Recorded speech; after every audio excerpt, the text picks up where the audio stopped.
This is what happens when you start your stream and you forget to record it. So yes, I started this about 30 minutes ago. No real progress. We're just building tunnels. So let's finish off some pipes here. Put this away.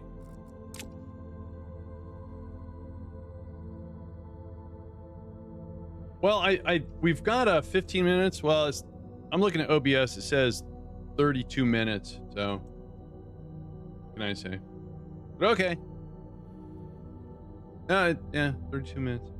Well, maybe there's 10 minutes of right. So 15 minutes. You're right.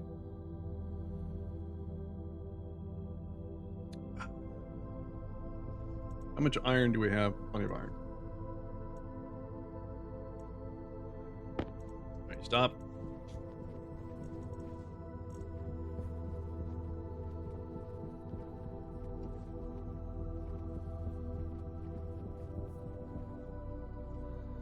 Those are all insulated. I can't use those. Go down here. There we go. Oh, I can't go through there.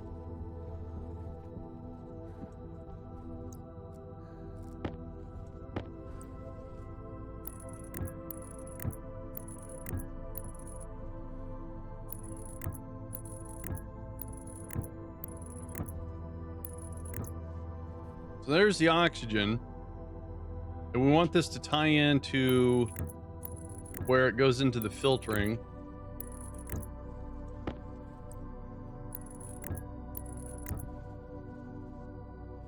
I gotta go dig a hole down for that.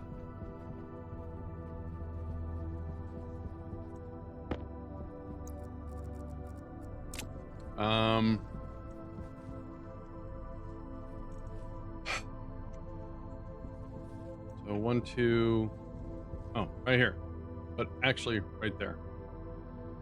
So what do we do? Pick that up.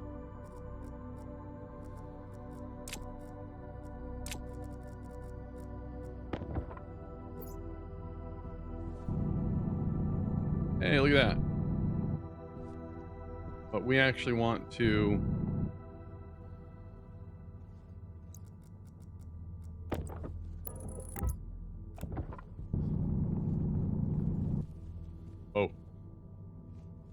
I went too far. Crazy miner. So that means we'll push this wall out one too.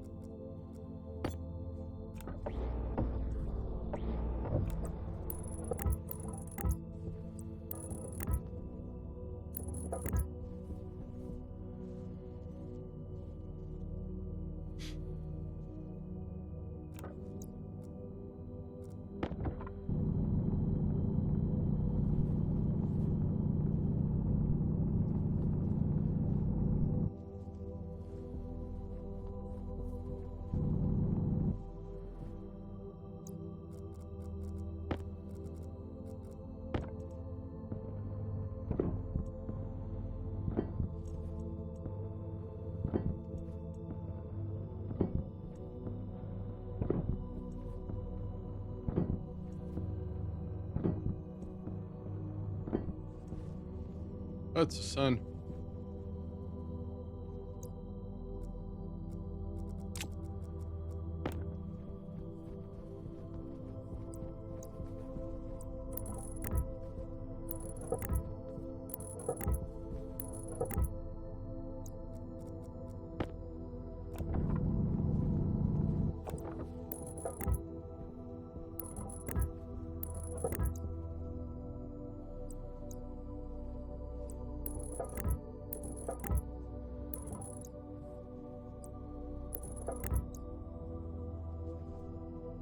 All right, so let's grab this.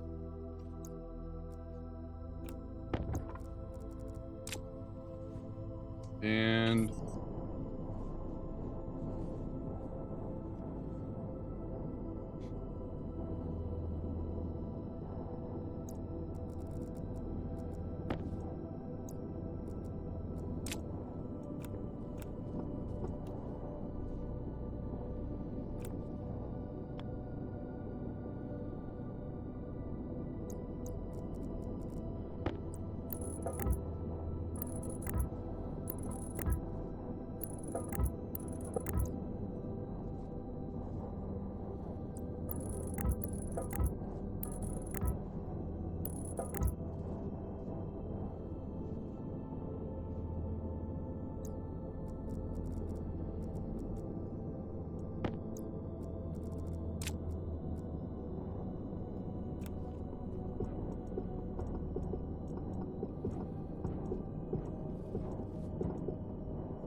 All right, so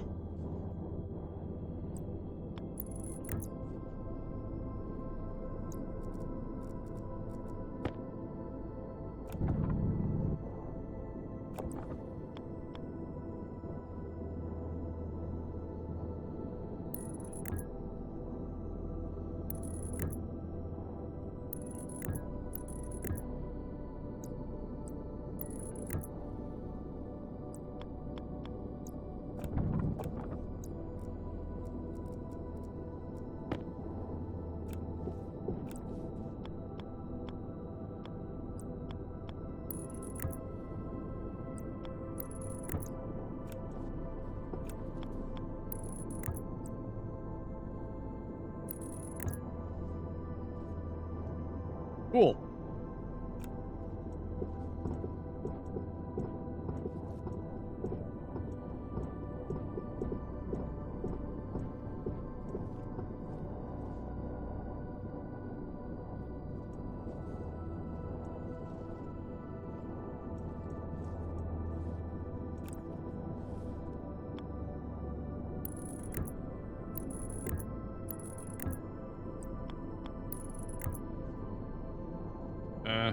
Okay. I misjudged.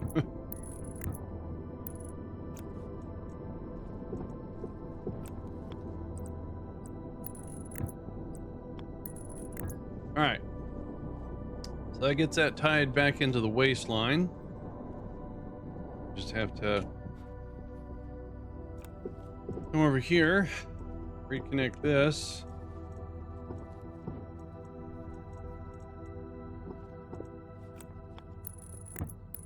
And there we go.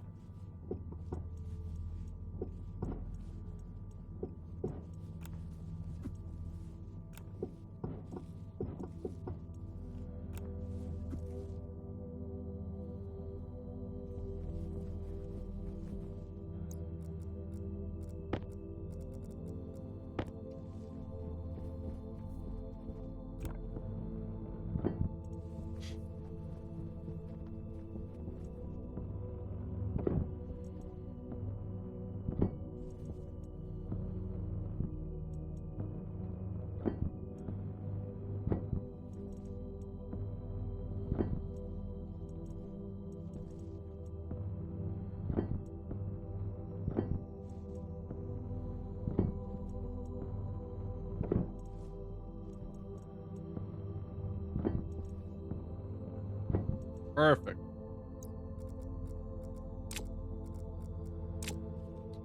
Now, we have some space problems here. I guess I can tee off of here and, right, okay. So let's go get a mixer. Yeah, well, spacing. I'm sorry, spacing. So trying to bring a pipe through here, I have to lift those wires up like I did there. What I have to do is bring those, what it is, again, in my head, symmetry. So to the left is where I want to bring any sort of outsource for the gas. So I already got the oxygen. And what I need to do is, instead of being restricted by this,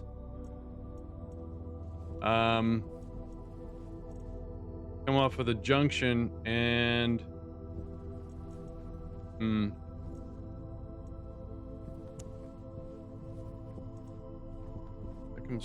comes.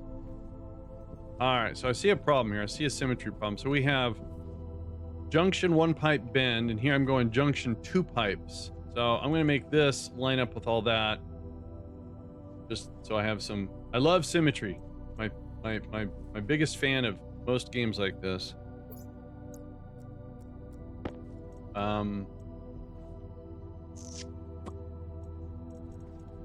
So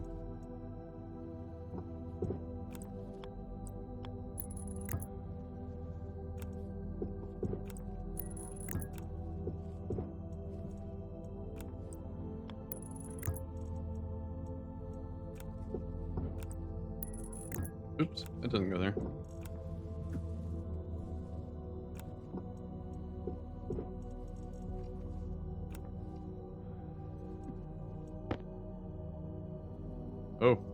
It's almost too much.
Got that in the wrong spot anyways. So...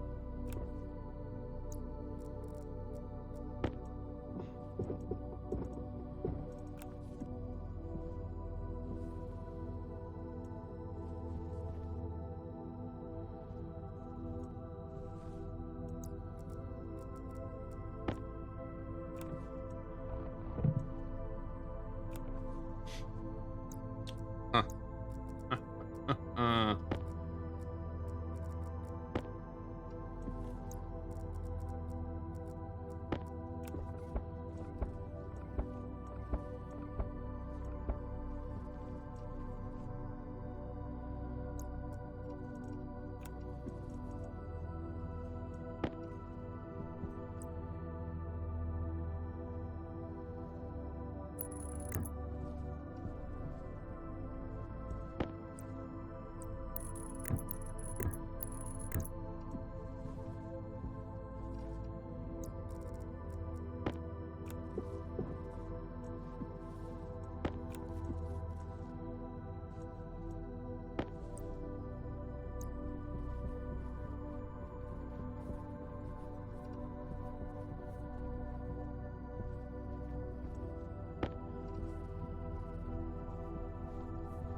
All right.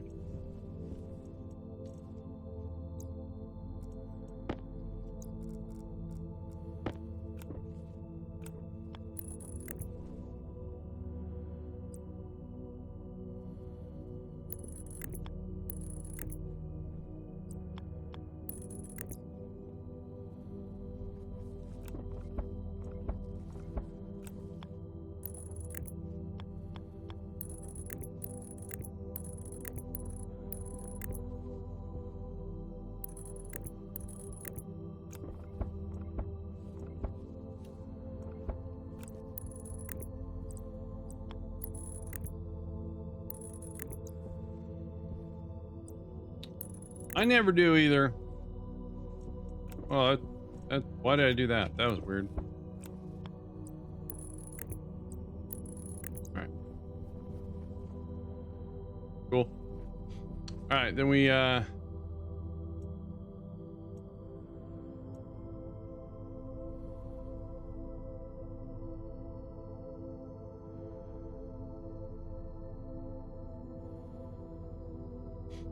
I don't know what I was slowing down for.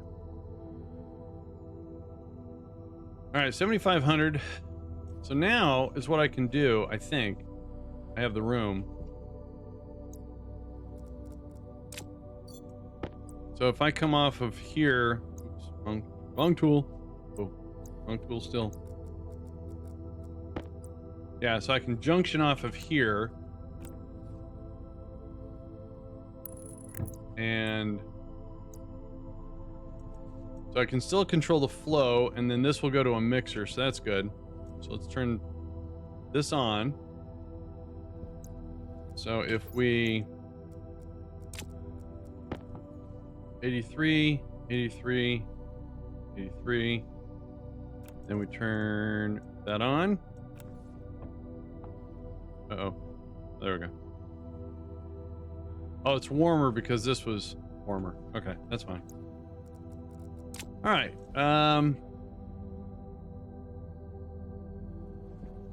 Now with the hydrogen, we just need to do the same thing.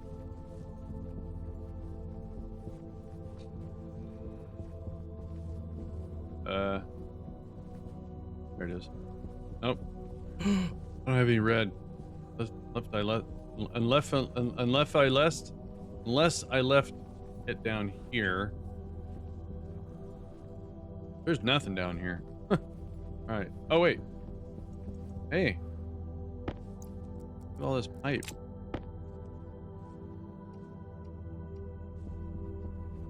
And a radiator.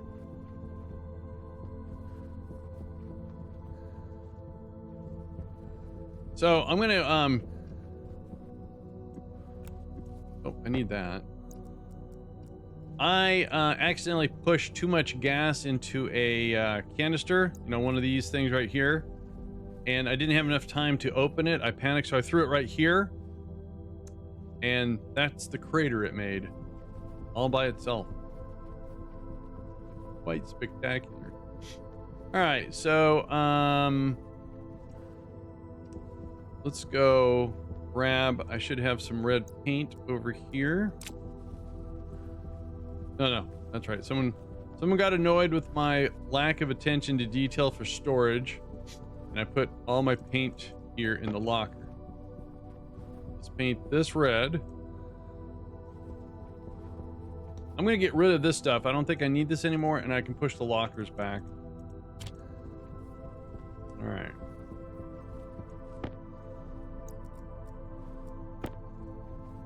All right, so I'd split this in half. Oops. There we go. Power low. All right, so do this. Do that. Valve goes there. And that okay. There we go. You need a valve.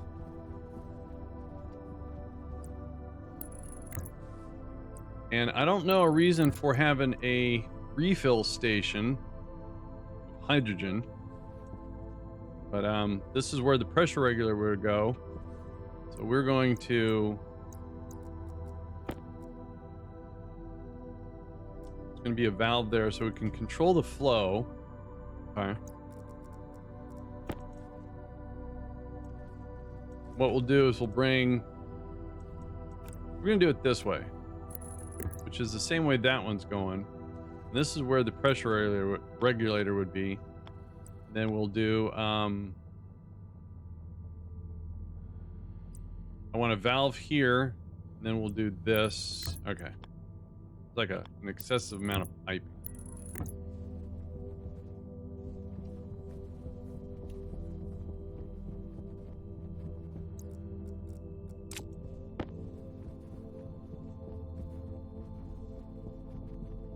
So, valve.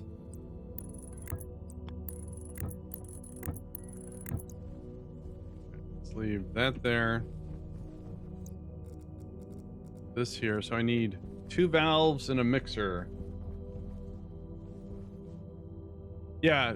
If I'm taking the time to use heat exchangers and temperature control to keep all my gases the same, the way the game is made now, that if you use this, they have a new thing called radiated or convected, so you could lose heat if you have a hot room and you send an uninsulated pipe through it. That hot room could heat up the gases in that pipe. So, hey, good morning there, Finn Vader. How you doing? Long time no see. I got distracted. Okay, here's a valve. No, there's 2 valves. Perfect. I'm gonna put this here. That there. Nice. Let's go get a mixer. No, I don't have a mixer.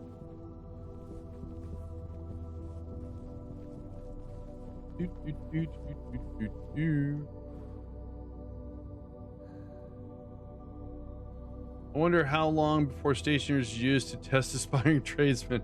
Oh, I don't know. I mean, the thing is, you learn certain game mechanics and how to work around them, but there's no way you can apply that to real game journeyman stuff, you know? I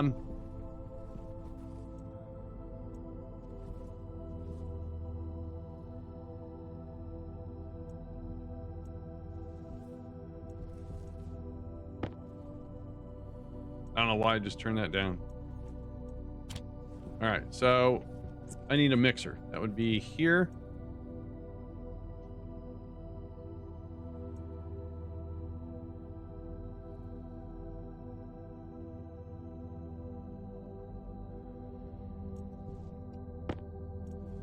That's not a mixer. That's a mixer.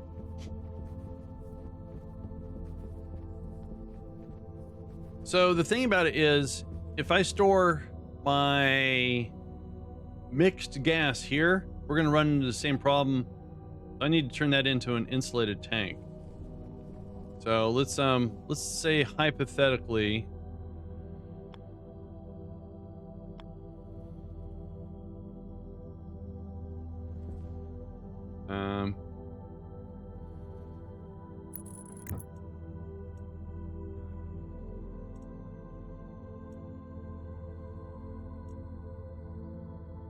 all right. So the orientation I actually want would be this then. No. No. That's upside down. Oh, game mechanics. Nope. Yep, that's what I want. All right. So we're gonna leave that there. Let's go get an insulated tank, and then we're gonna take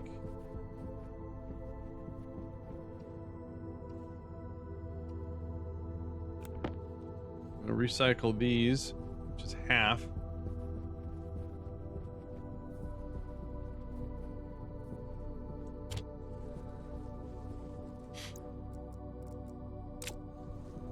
All right, let's get our power situation taken care of. Looks like we need some water. I'm gonna have a bite of my peanut butter snack sandwich here.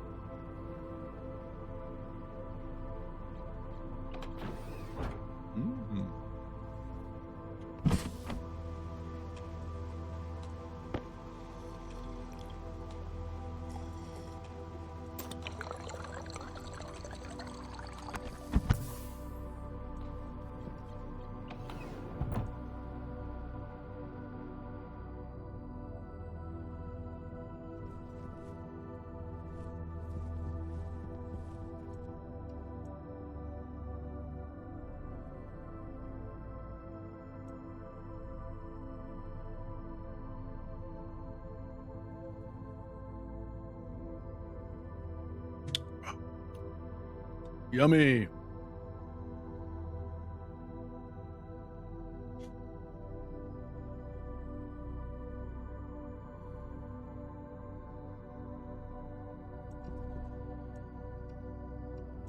All right. So this will be our fuel storage for this.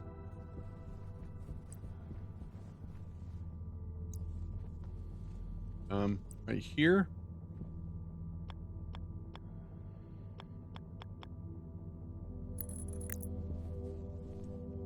All right. So input 1 or input, this will be the oxygen.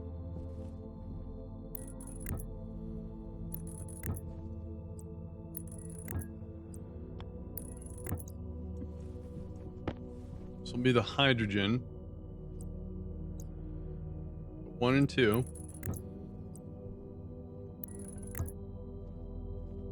Whoops.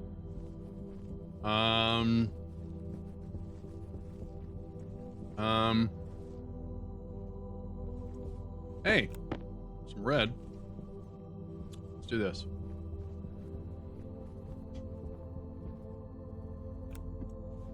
All right.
Oh, I need another valve.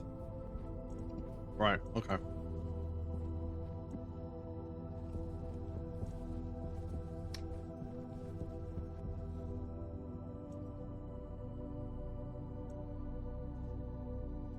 Valve and some more insulated pipe.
All right.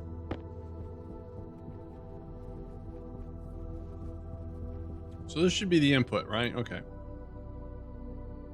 So we're going to go like this. So we'll need a pressure regulator right there. We'll do an above. Oh, that's in the way. Doggone it. All right, so we'll hop over it for right now.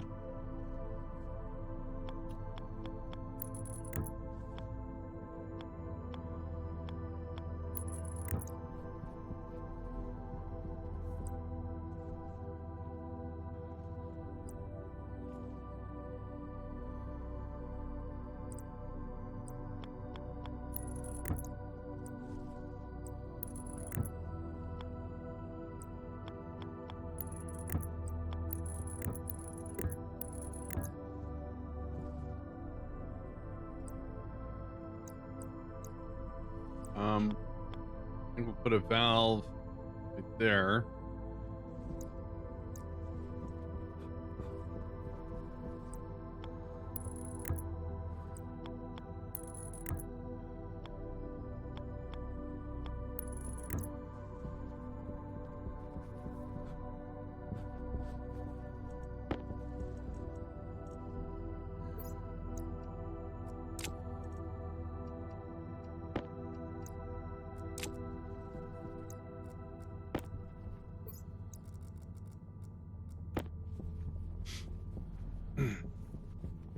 So pressure regulator, so we can control how much gas we put in there.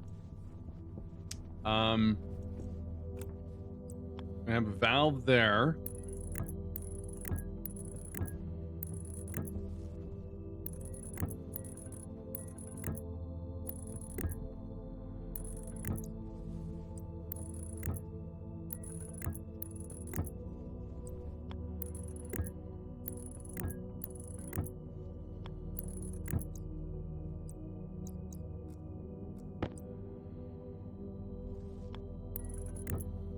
So everyone should know that they announced early access for Kerbal 2, right? And I saw what they put on Twitter, but I didn't realize there was a release trailer. They gave a little bit more information. So I thought that in about an hour, that once we get some accomplishments done here, we take a little break, watch that video, and we could talk about it. So a valve there, pressure regulator there. You're hyped? Me too. Before what I've seen, we'll go and watch the trailer, see what I've seen in the Twitter thing. Is all I saw was a little bit of talk from Nate. Also, I think there was I say young lady, and I mean, how you doing, Bungie? Bungie, dude, where you been? I've been lurking. There was someone talking about building things not with the community or for the community, but with the community. And I thought, oh, that was cool. Lost in space. All right, so pressure regulator valve. All right, and leave that there. Pressure regulator valve. No, wait, yeah, valve. All right, okay, got it. Wait, don't I have? What was over here? Oh, I think this was the volume pump I had over here. All right, we're gonna go ahead and recycle this stuff too. Oh, halo. Get back.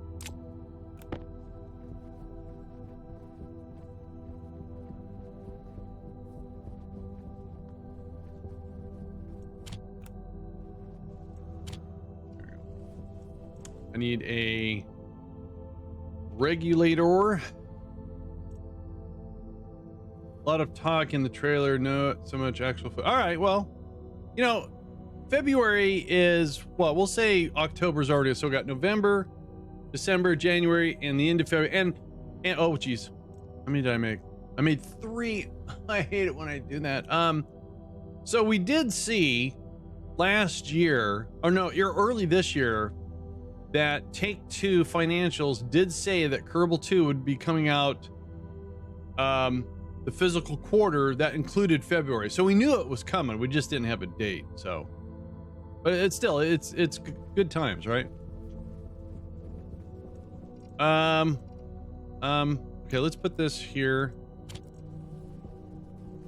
What else do I need? A valve.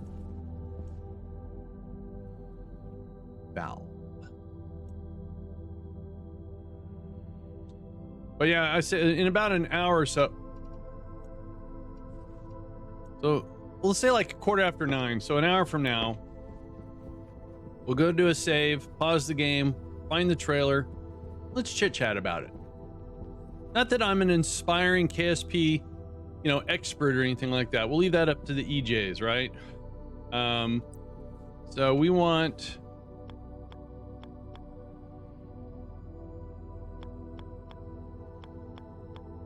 What did I do wrong here? Oh, I freaked out. Oh, doggone it. No. Ugh.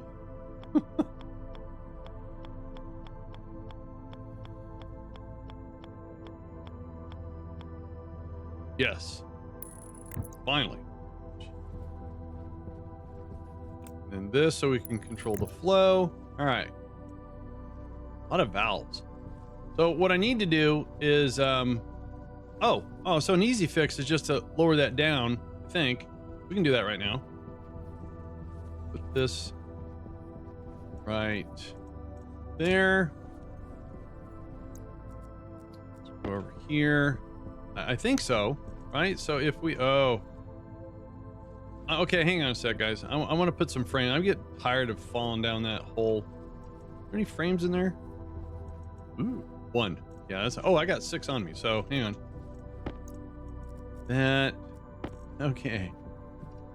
Copper, okay.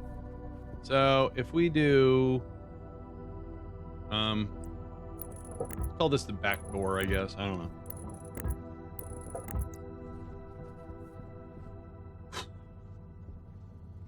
I don't know why I did that. So we take this. Can we? Yes, we can. Yay. All right. So,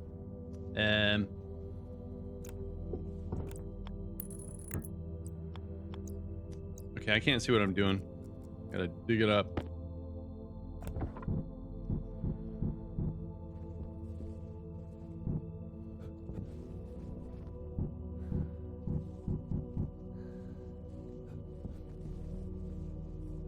Oh, I'm just making a big mess out of this whole thing. I'm slowly. All right.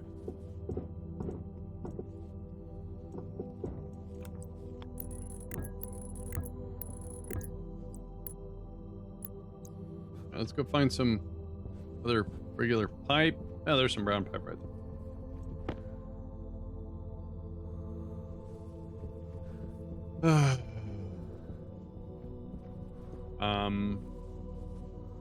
Then I think this. Wait, maybe not.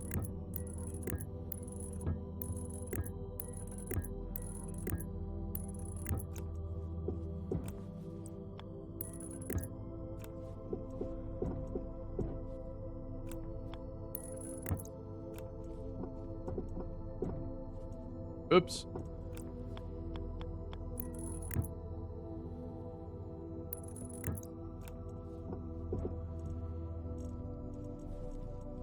Yay! All right. So now we can get rid of this stupid thing.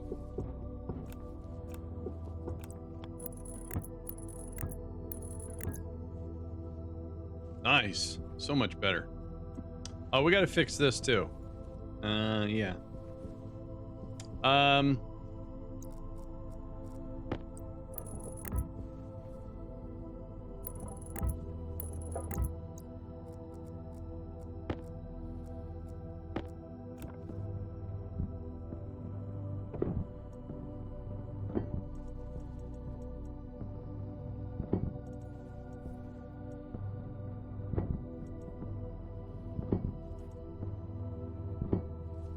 If I'm not mistaken, I have sheets laying on the floor down here. Yep, there it is. We're getting there. We're doing stuff. All right, cool. All right, so what else? So we need to get power to that.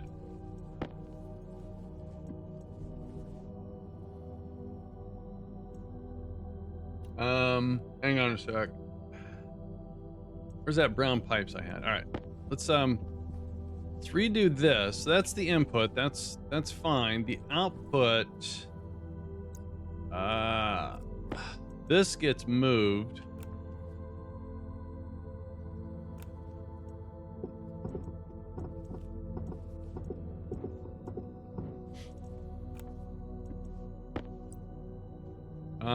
So how do we do this again? So we want to exit.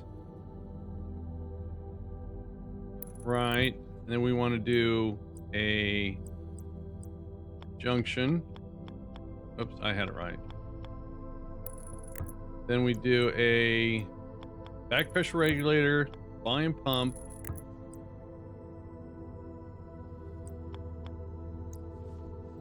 right, so hang on, we'll just put placeholders.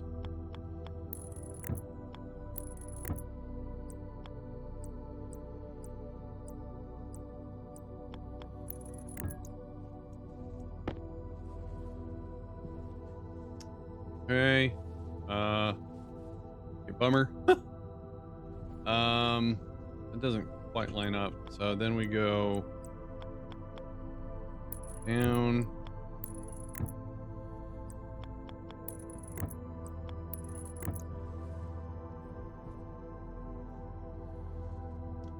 Okay. Right.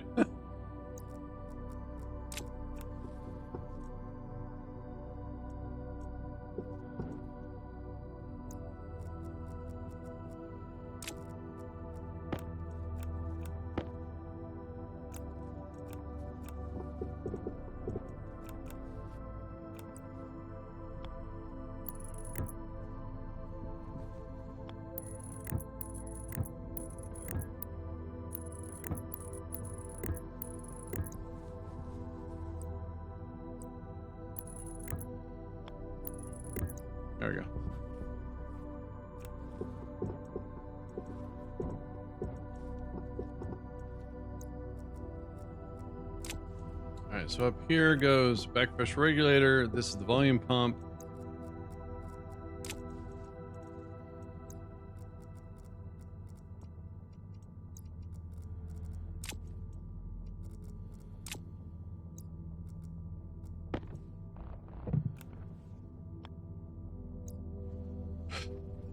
We want to be able to operate it from this side.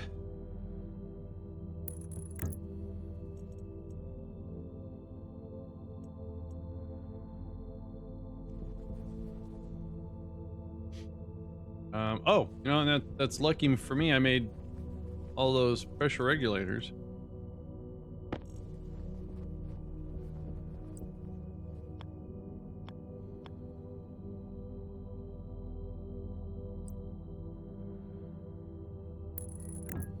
Cool. All right. Actually worked out. You know. Let's grab this, that. All right. Let's Power low. Yeah. So, see here, we're gonna have to go this way, down, that way, down. Not very attractive.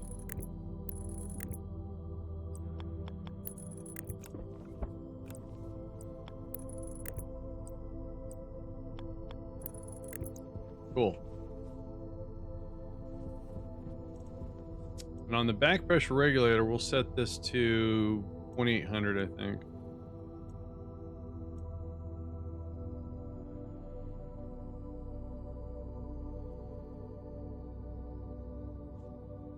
Cool. So now when we get our fuel going, we set this for how many kilopascals, hit it, fill it up, turn that off, ignite it, add our stuff, get our stuff out, vent it, and then from the vent it goes this is to come over there. So whenever we use the crusher, we have to come and turn this on. So it comes, and we're gonna have to, this is gonna have to get changed up, because I think what I want to do is that whenever I detect any amount of pressure, I want to use a volume pump to pump this line empty. That's going to be a little complicated. I've did it before, but right. Okay, so right. Then here, can't go back that way. All right, so now let's get some power for the mixer.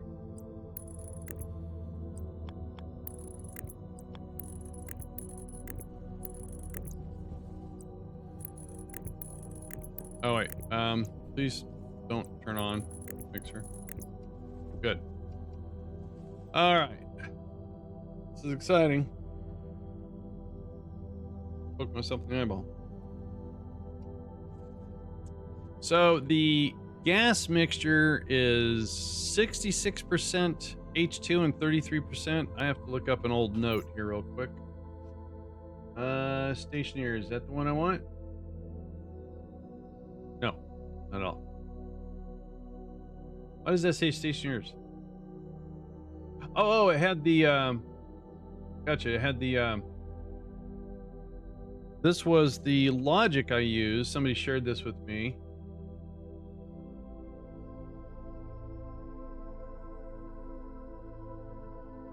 I think.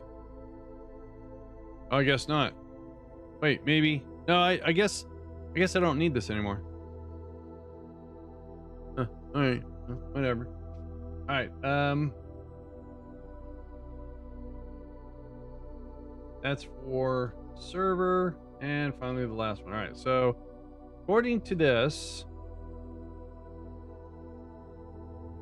hey, Bungie, you still out there? Look at this. I got some old chat code from you when you were sharing some programming for me.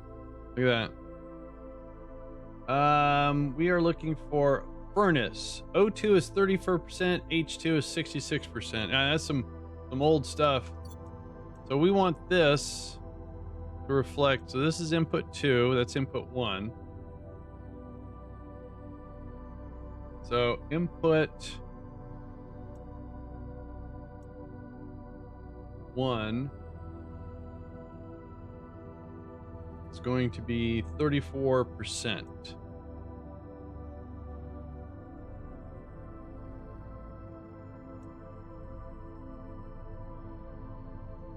So that's our oxygen. And input 2 is our hydrogen, and that should be 66%. Cool. All right, I'm scared. All right, let me put that old note away. I have to say that was a pleasure sharing brain with you. Well, it's nice learning new stuff. Don't get me wrong. I love learning stuff. It just sometimes it goes beyond my capacity of learning. You know, can't learn everything. I would really like to learn. Well, as soon as I get a couple hobbies out of the way. So I'll be completely frank and honest with you. I had a lot of fun in the Navy developing in COBOL because to me it was so simple because it was plain English. There was no variables, wasn't hard for me to understand. I mean, variable, I interpret if you store something in a variable, it's like a bucket, right? So you're storing something in a bucket and you're carrying it somewhere else. So in COBOL, that was about the hardest things there were doing things with variables, putting them into, I think, arrays maybe was challenging for me. When I went into college and I was doing Fortran, oh my God, I was struggling. I was never happy in that class, except for I was at a computer. And then later on, BASIC came along and it made some sense to me, but they did some weird things and there was no real way to store data. And then everyone turned to C. And C was, even though it was English, it was so obscure and it wasn't standard. And oh my God. So I just kind of stopped. I had fun with Visual Basic too. All right. So what do we want to do first? Let's see how much stuff we got. All right, so everything, so we have 4.2 megapascals of oxygen at 83.3. We have not that much hydrogen, so we need to go find some more volatiles, a lot more volatiles, so we can crush it and get some more gas. Otherwise we can't make any. And I know we can take water and go through here and create fuel, but I don't want to do it that way. So I think these are all full, I think.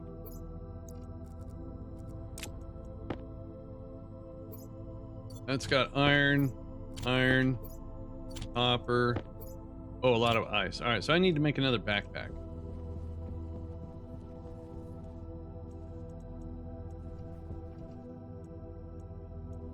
Another mining backpack. I think that's in here. Yeah, here we go. Ooh.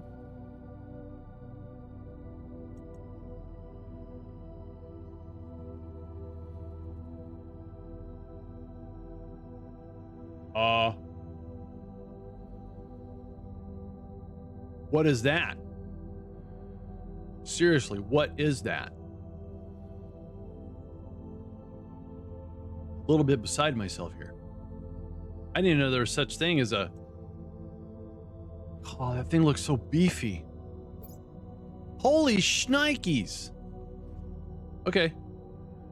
Right. 10-4. Okay. Sure. Whatever. So what we want to do here is get my mouse to work. Oh, I need to lock it to this monitor. All right. So, let's go over here and store some stuff. Shall we? Store this pipe. Store that. Sure, not store. Let's close that.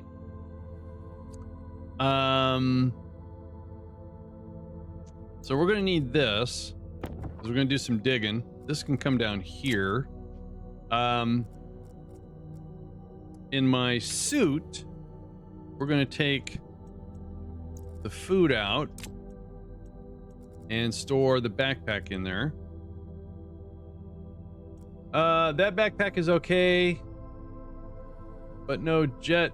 No, it's just a mining backpack, right? Yeah, it's a mining backpack. It's not the backpack. It's not the backpack, the hard suit backpack. This is for mining. Oh. All right, sorry, I got so nervous. So first of all, that's our tracker, and we're gonna put this backpack in our suit. Then we're gonna put this right there. Ooh, look at all those slots. All right, so we're gonna go out and find volatiles, come back and crush all that. We're gonna crush it. And then if I get lost, we do have a beacon. It's on. It's connected right there, and it has a wireless battery that's being recharged from here. So we're not going to get lost. That's so cool. I didn't know there was a hard suit backpack. I mean, these are normal mining backpacks, but oh, this is so cool. Now, without my backpack, I have to be careful of getting lost. And so we're just looking for volatiles, any ice really, but mainly the pink stuff.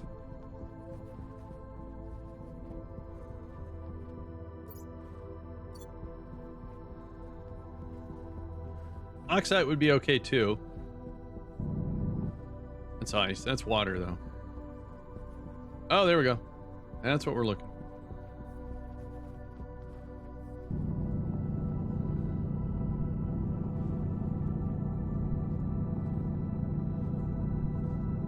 Now I can swap backpacks in a pinch if I get stuck and I can't dig my way out, which is probably what's going to happen here. Now, when we crush the ice, we're going to get, I just got some iron. We're going to run into a problem to where it's going to give us a cold gas. So it's going to lower the temperature, but this will be good because it'll test the logic for our heating of gases. Is that it? All right, whatever. Oh no, here's some.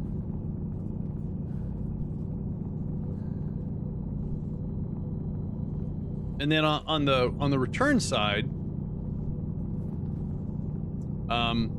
when we use the furnace, we have the hot gases. We have the cooling array, which has always been one of my favorite game mechanisms. I call it a cooling array. I don't know if that's an exchange. I don't know. I don't really want to get that stuff. That gives me nitrogen, I think. Fine.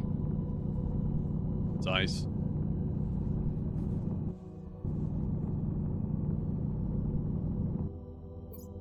Oh, battery's getting low too. We can swap with a tool. In fact, let's do that right now so I don't have to worry about it. Oh, you know what? Hang on, I bet you anything. No, wrong. Yeah, this is at 88%, so we can just swap this right across.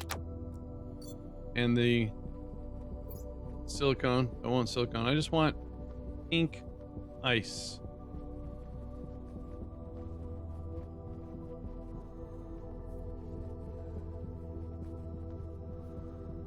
Right there. There we go. Oh, Andy's gone. I've gone field. Yeah, I'm out in the field. Hey, Red. Afternoon, morning, good evening to you, Red. How is the recovery of your file server? Did using a screwdriver to jumper a couple solder spots, did it work? I hope it did.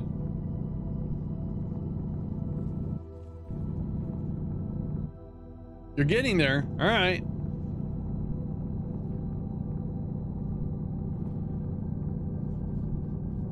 I'm just out here picking up, it looks like I'm getting bubble gum. But it's not. Wow, that's a lot down here.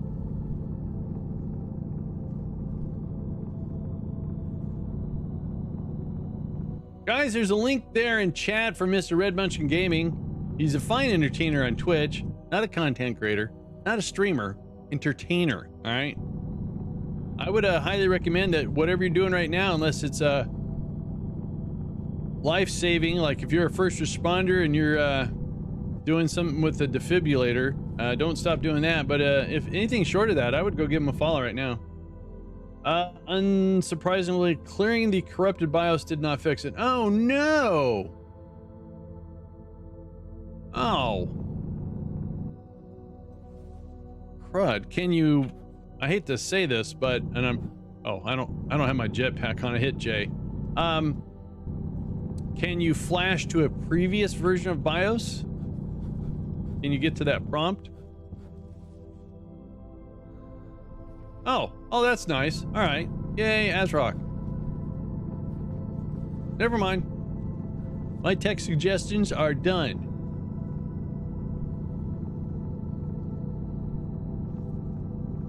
Because obviously you've got the situation covered.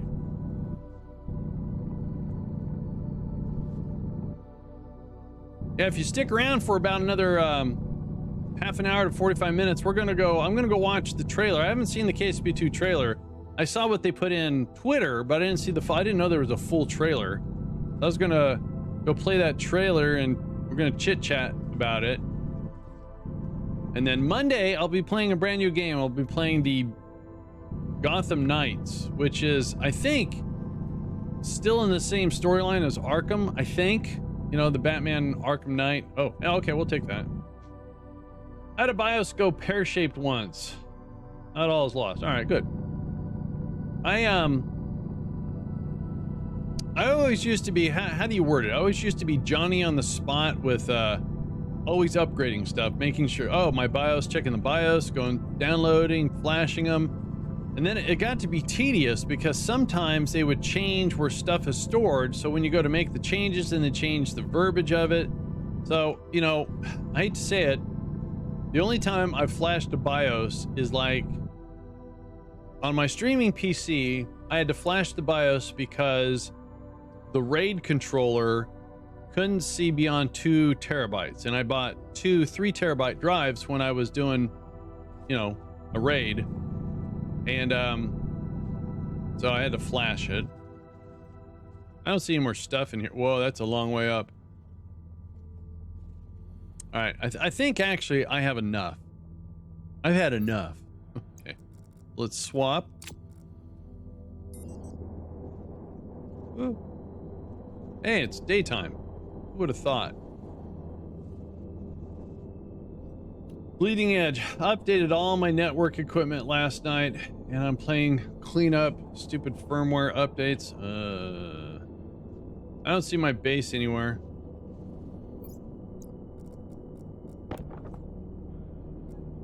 I got scared. It's this way.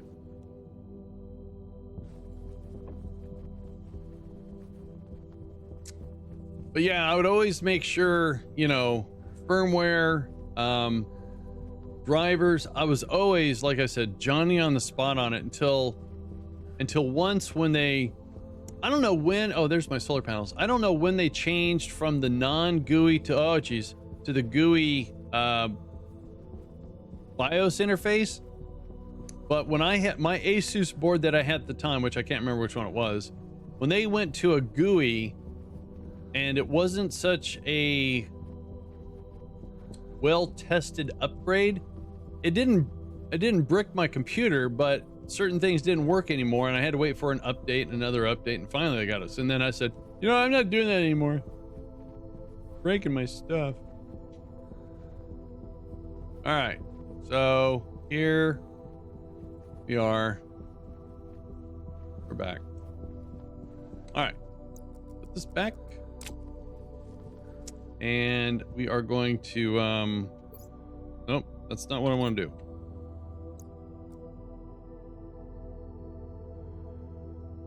Where's, there we go. That's what I was looking for. Swap that.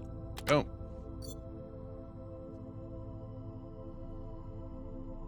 I'm conservative with that. Don't fix it if it works. Right, yeah, no, that's where I stand now, too. About the only thing I'm kind of quick about is, like, when something doesn't work on my phone, I go and see if there's an update to it, and then I'll update the app. It's interesting. So yesterday, the Spectrum Tech came out. Long story short, 2 years ago, roughly, we had some severe internet problems, and it was an all hands on deck for local, because every single time I had the problem, I would submit a ticket. And when a customer has more than 5 tickets within, I'm going to say, a month, then a flag gets raised by the next level of management, which the local supervisor did not want. So he told me, he goes, if you want to submit a ticket, go ahead, but here's my number. If you have a problem, give me a call, and we're gonna hop on. We're gonna see what sort. And it works, right? I know you can't do that with every single customer, but they would hop on when I was reporting the problem. They would see degradation in the signal. You know, too much signal is bad, so you want the right amount of decibels. And then they were getting maintenance. They were getting management. They're getting maintenance involved. It slowly got better to where it finally got fixed. But right towards the end, where they were, I was still having some intermittent problems. They actually had one of their best techs. They said one of their best techs. His name was Benny. Really nice guy. He came out to the house and he sat next to me, and they hooked up another modem. So it wasn't my modem. And it wasn't affecting the bandwidth. So I could do a complete upload download test, and he could do it at the same time. Wouldn't affect my results at all. So he was on a completely different network. It was provisioned, wasn't impacting me. That way he can do some testing. And he could see stuff on the main line.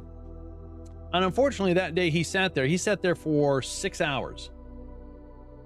It was his day off, but they paid him. Thank you, Spectrum. No problem. So they left the modem. They left this modem. It wasn't on the books, meaning I wasn't being charged for it. The technician that came out yesterday said that, when it gets warm, they have to adjust the equipment. When it gets cold, they have to adjust the equipment. And when he came out, he said, there's a little bit of an anomaly. It turned out it was this other modem and the splitter. So the moment he removed that, he said, oh yeah, you got a really good signal out here. I said, all right, well, not my fault. So can't blame me. So anyways, that's what they claim. So, I need to put I'm going to fall in that. So we just got back through mining because we need some stuff. And I didn't do a speed test today, but obviously we're not dropping any frames or anything like that. So how do I do this? Let's put that away. Nope. Bring up this. Go back and put that there. Okay, then let's open that up. Okay, so let's start with the oxide.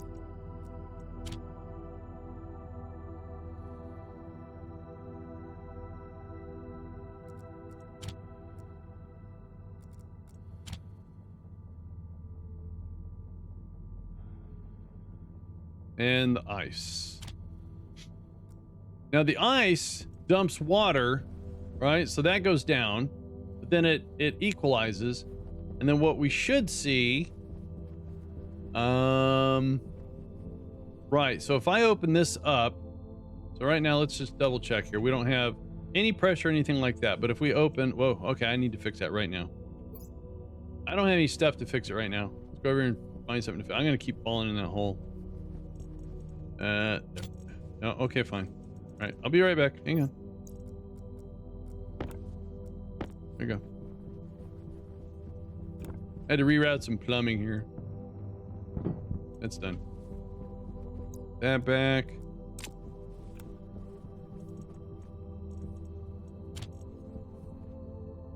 If I could have flashed it, but without a working BIOS on the board, it's just so much sand. Yeah.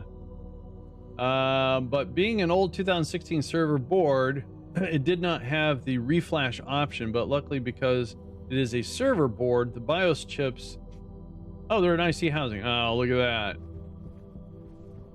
Yay. All right, so what are we doing? Oh, right. So now if I open up this valve, which goes underground and comes from over there, actually, if we do this, so there's the O2 and the nitrogen. And then we can open this up. It's going to come into here. Yep. Pretty cold stuff. And we should have that valve's closed, so it's not going to impact. Yay. But let's see here. All we got left now. Oh, all right. Let's go ahead and crush these other ices, not the pink ones. Crush that.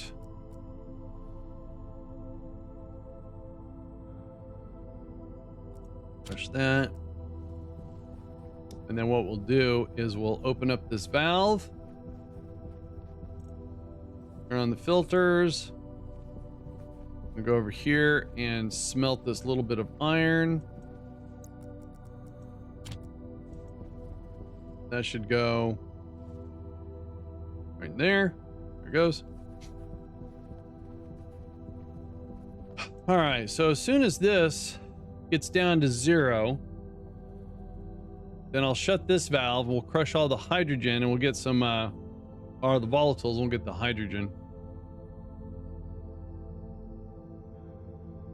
But in the meantime, I've cobbled a working solution together to get the stuff I need for OBS, etc. working. Oh, whoa. So you say your file server is 100 dedicated file server for everything? Oh, that's dangerous, huh? I didn't realize that.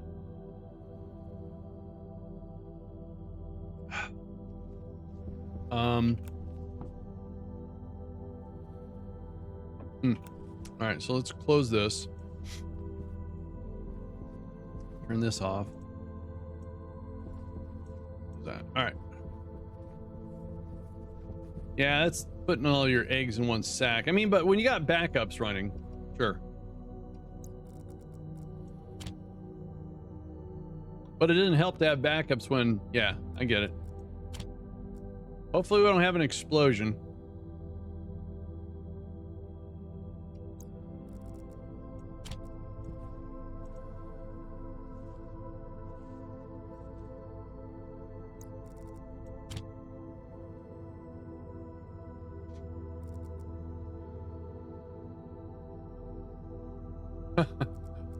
Hi, Mrs. Carrion. How you doing?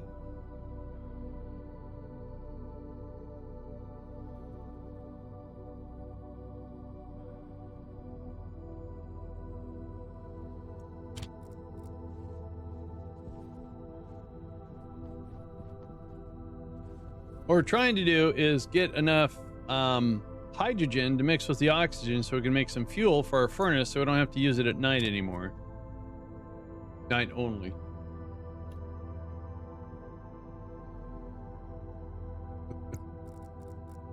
Oh, there we go. Don't need that.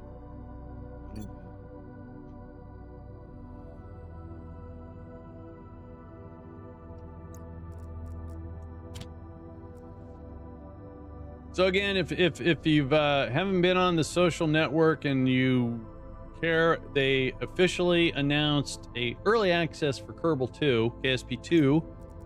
I saw that on Twitter. I watched the video they put on Twitter, but I didn't realize they did a full-blown announcement about it. So I haven't seen that video. So in about, I'm going to say in about a half an hour, we're going to pause this and I'm going to go take a break. Come back, we're going to watch it and talk about it, and then we'll get back to this. So how much is pipes can hold 20, I think. Hang on. Station sheet. I'll believe KSP2 when I see it. I hear you. Yep, because it's RAID 5 backed up to the cloud and to my you got one of those, the Synologies. Nice. But the main problem was a restore was having to, yeah, gotcha. Now I do have a backup of OBS, but I don't have an easy way of restoring it. It's backed up to my Google Drive. So I'd have to reinstall everything. But the settings are saved in a JSON file, I think. Anyway, I was gonna click on this. What was I looking for? Pipe. That's under atmospherics. Oh, that's taking forever to load. Smelting atmospherics. Pipe. Where'd they put the pipes at? Is this a drop down?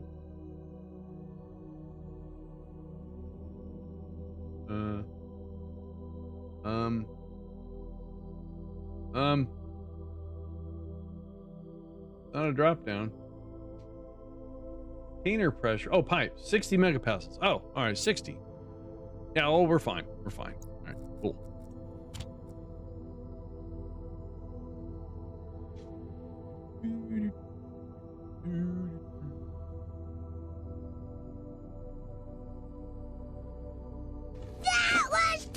Hey, Raris, thank you so much for the 26 months of fun, as he says.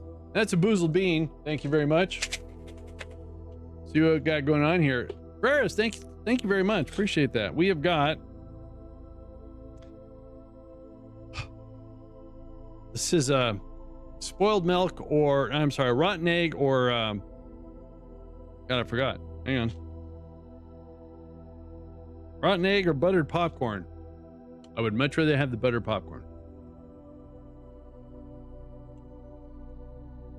Yep, butter popcorn. It's very subtle. Popcorn! Oh, man. Hang on, I got a mess here.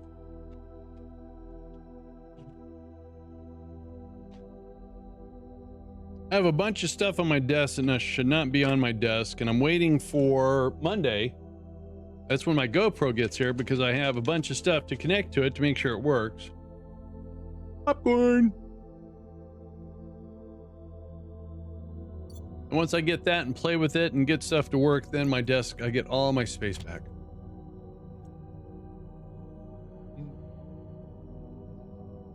So I'm in the 3rd season of Westworld. It's weird. Really, really weird. I'm intrigued to watch this new one on Prime called Peripheral. Peripheral? Yeah, Peripheral. Something like that. Well, the first season, not so bad. The second season, towards the end, I finally understand what's going on, sorta.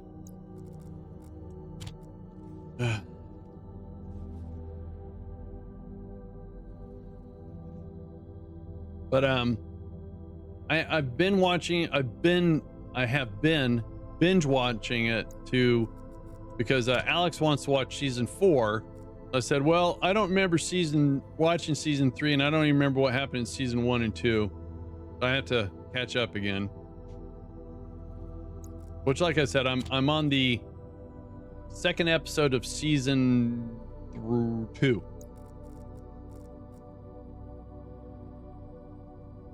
Power low. I know power's low. All right, so that's all done. Put that away. Let's go over here and flip this lever. Flip this lever. And let's sit here and watch the gas. So that's very cold gas. Where's the hydrogen? Oh, look how, ooh. So if that gets too cold, that drops below 30 degrees Celsius and affects everything else.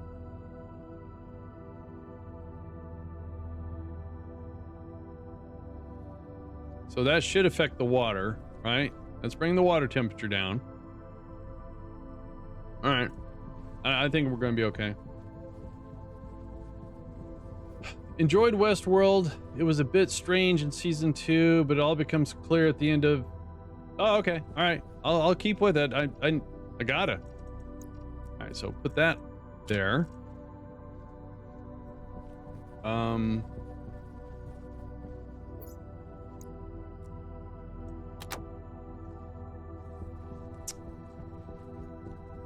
So let's see what we got going on here. It looks like we've oops.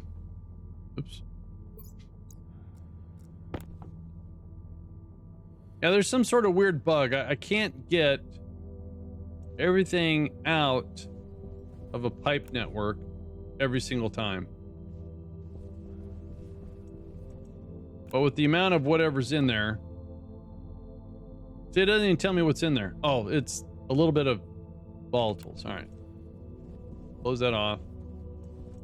Close that off. Turn that off. All right. So now we just have to wait for the equalization take place. So in the event that we get a lot of really cold water or gases that get filtered in, if things get too cold and lowers the temperature of this, which is the controlling factor for all the gases, then we have some logic here that turns on some heaters that heats up the water so we get back to where we want to be. Getting back to where we want to be. Get back. All right. So we're going to wait until that stabilizes. So once that gets down to the same, then we'll turn this on. That's off. So we'll mix and store some gas. We'll get like a couple megapascals in there. We'll stop and we'll open up this valve and we'll pump some gas into here and do some smelting. Yes, we will.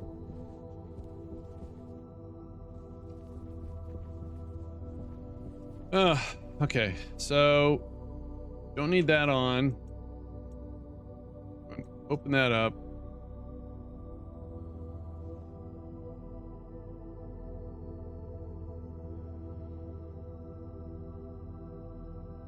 Turn that off.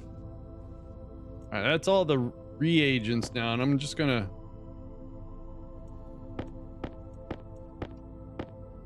wow. All right.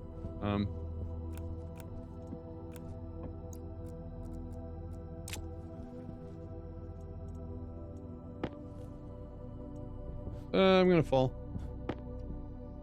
Jeez. I'm gonna have to send these back through and have them broken up, and we'll sort them out in the furnace. But we've got copper, silicone, and some iron we have reclaimed. Yay.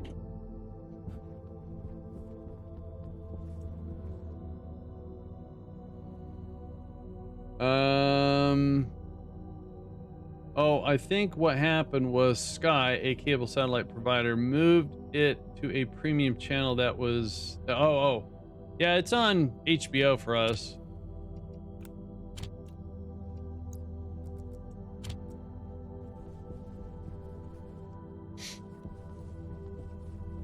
All right, how are we doing with gases here? 74, 74, 74. So it looks like we're all about 74 degrees. I'm not going to worry about the 0.1 or 0.3 degrees variance. No. All right, so with that said, let's do some mixing here. So we turn this on. And let's check it out. Oh, wait, I know what's wrong. Turn this off. I got a little nervous. We got to turn. Okay, this valve is on. That valve's on. And it opens up that. Pardon me. We go over to the hydrogen. Turn that on.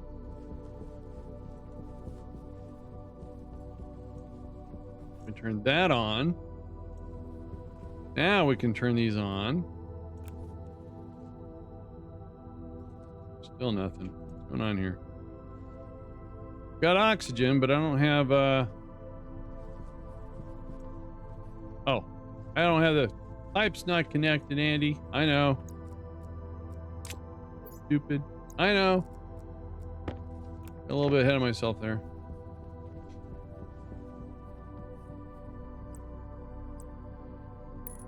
There we go.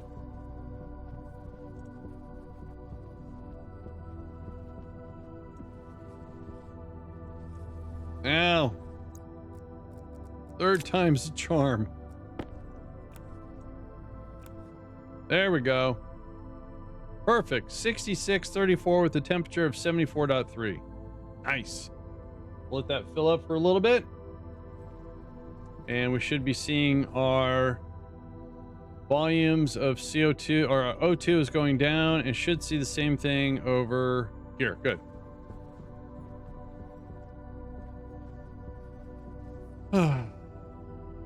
Cool.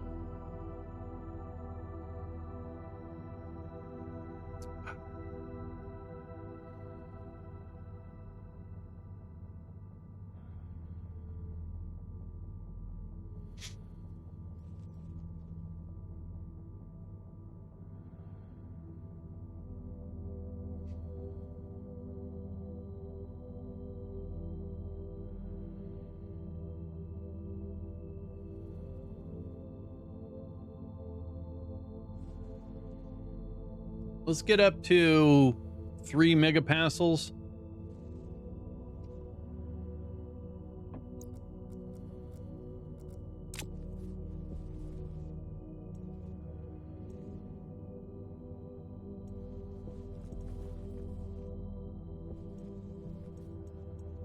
What if I put a turbo pump here? That would do anything. Let's go make one.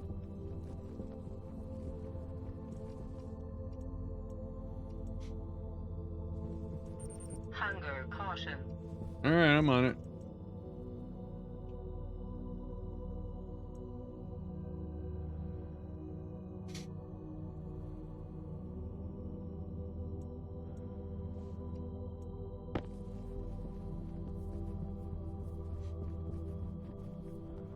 Right now, I don't have a direct way of. All right, so we're going to shorten this a little bit so I can move everything down.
Oh, the section of pipe can't be there. I was thinking about something else. So that's not gonna. Oh, that might fit there actually. So we want this to go. That oh, dude. Oh my goodness gracious. That. And the wire. So we need power for right now.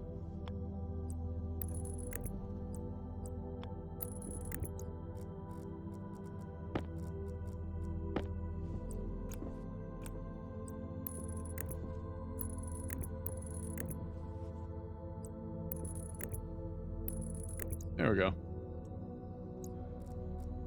All right, let's go back and see what's going on over here. Perfect. All right, let's turn this off. What I need to do is I think, because that leaves gas here. Oh well. All right, so if we turn that valve open, that's going to fill the pipe. It's fine. All right, so we want this to be on. That's off. That's at 0. Let's set this to say 200.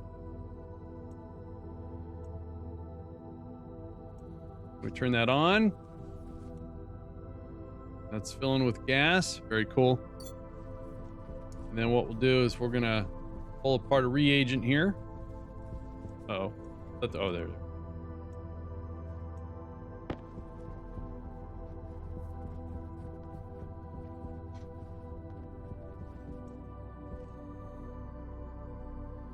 That's close enough to 200. Stop. Okay, and let's put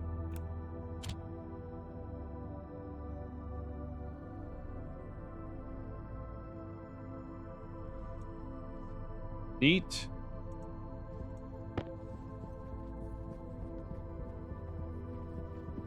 Oh, didn't mean to throw it.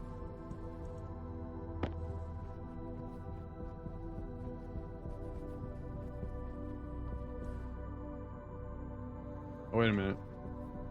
This was a combination of a bunch of stuff. Does it actually? Oh, it shows me. Oh, so we have to send that through there. Turn this on. There we go. And this can be melted. All right.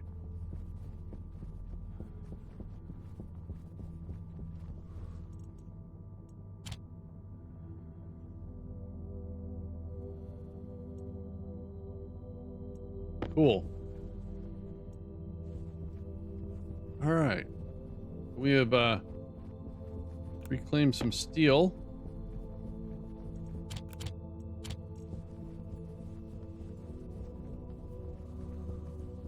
All right. So now what we do is we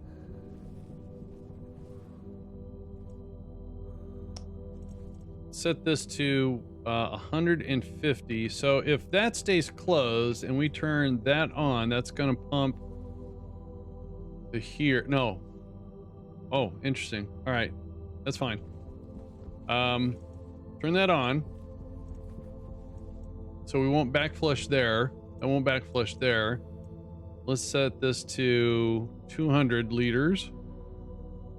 Or 210. Turn that on. All right, so that should, and it also should be draining this pipe. I hope.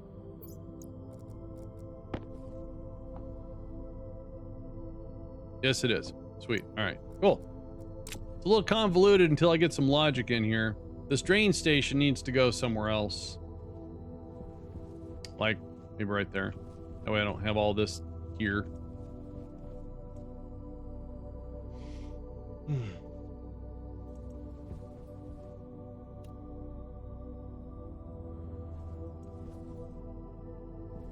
Yay, success.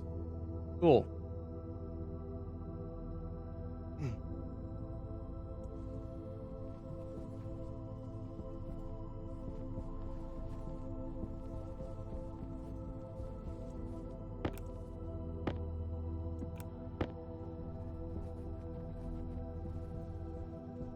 That's dangerous. Whoa. I don't want to go down there.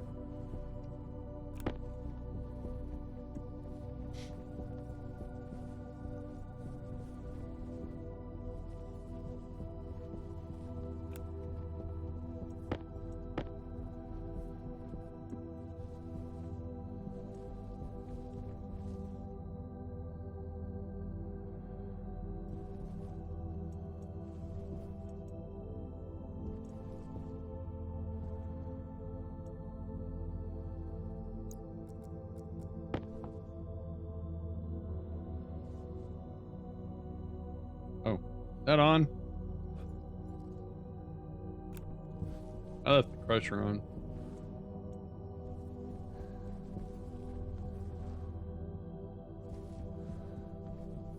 I have to admit, I didn't know what a actual heat exchanger would do as an element in this game or a piece of equipment. Man, it sure makes equalizing things so much easier. All right, we're gonna put this away. We're gonna go in here. Okay, let's do that again. Take care of our food and water problem. We're gonna dump our CO2.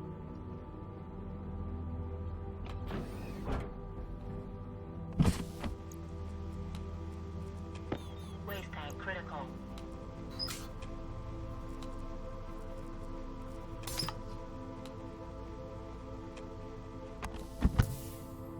Oh. Yeah. Turn that on. Some water.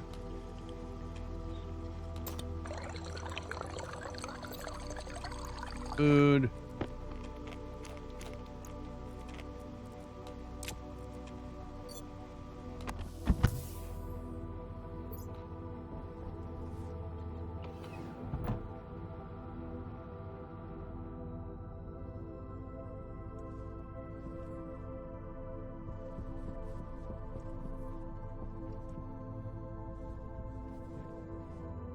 All right, that's all zeroed out, so we can turn this off.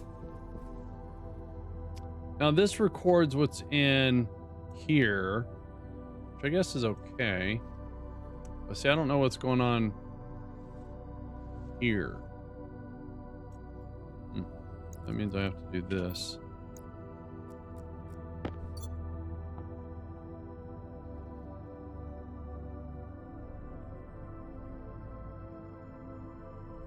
Let's increase this to 300 then.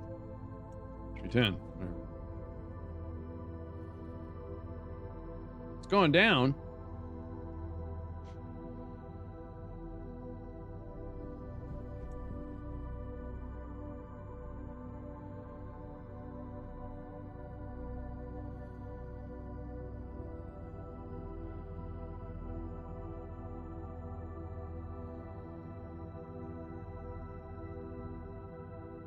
Okay, that's good. What was that?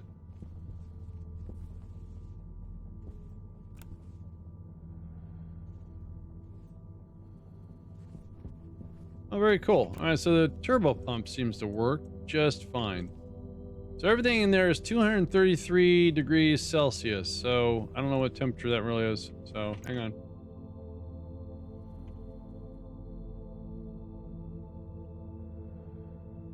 So that's minus 40 degrees. Really? Oops. It's pretty darn cold. So if we open this up, we filter this, we should see some temperatures dropping. Not by much, because there's not much. Okay, I'm stuck.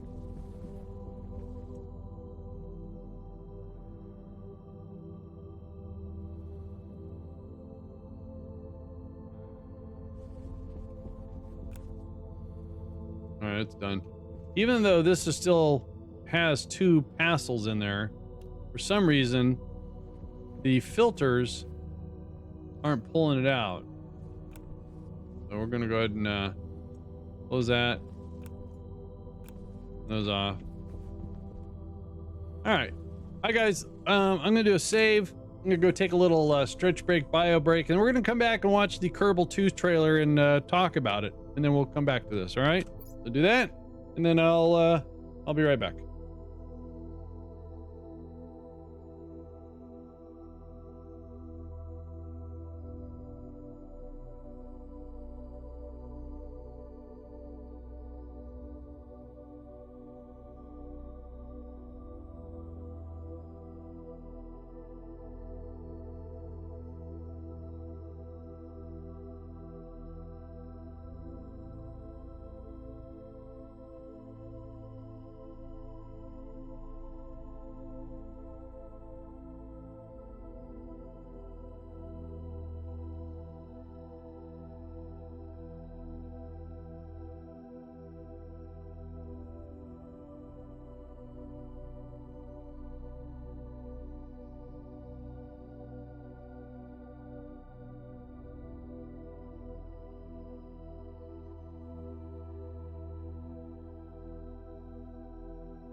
Alrighty, I'm back. All right, let's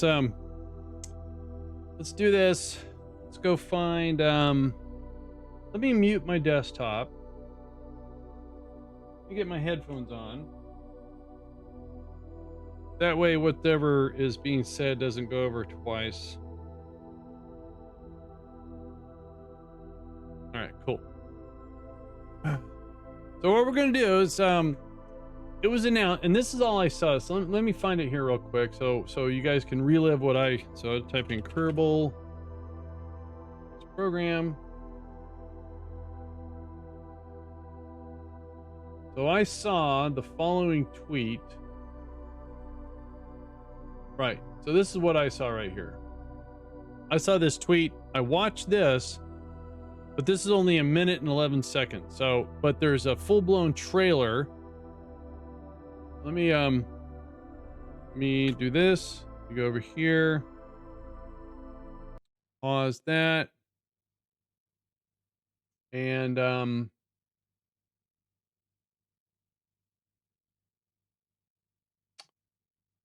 see if I can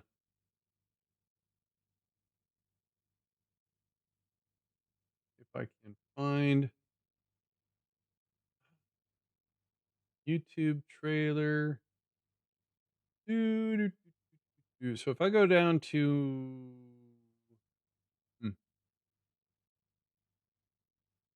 all right, let's just type in Kerbal Space Program 2. All right, here is the Kerbal Space Program 2, Episode 6. All right. Oh, that sounds like it. All right. Full screen this, full screen this. Go back here. Oh, okay. I'll do that then. All right. And then I'll get my ugly mug off the screen here. And let's go ahead and watch this.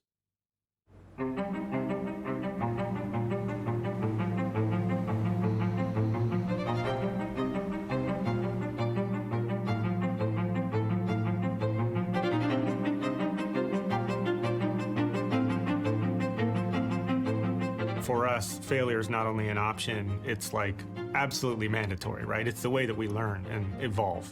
One of the things I'm excited about with early access is it kind of makes everything feel a little more Kerbal in the sense that we're gonna get some things wrong.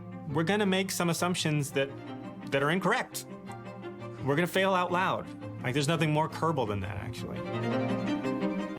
I'll be honest, I didn't know what Kerbal Space Program was until someone gifted me a copy, and I think I started with 1.04. And the biggest thing that happened was when they went 32-bit or something like that. I mean, this has been my entire life for years now. We originally announced that we were... Wait a minute, was he in a... Correct. We're gonna fail out loud. Like there's nothing more Kerbal than that, actually. Is he in the LEM simulator? Looks like it. Maybe they went 64-bit versus 32-bit. How you doing, Pixel? I mean, this has been my entire life for years now. We originally announced that we were going to release this game in 2020. And here we are coming up on 2023, and it's still not out. I feel like I've been sitting on a secret in a way. I cannot wait to experience this with other people, and I'm looking forward to letting the game speak for itself. Oh, it's the VAB. No, that's gotta be something else. Tendency. All right, what's going on here? Whoa, that takes up a lot of real estate. So staging information, interesting.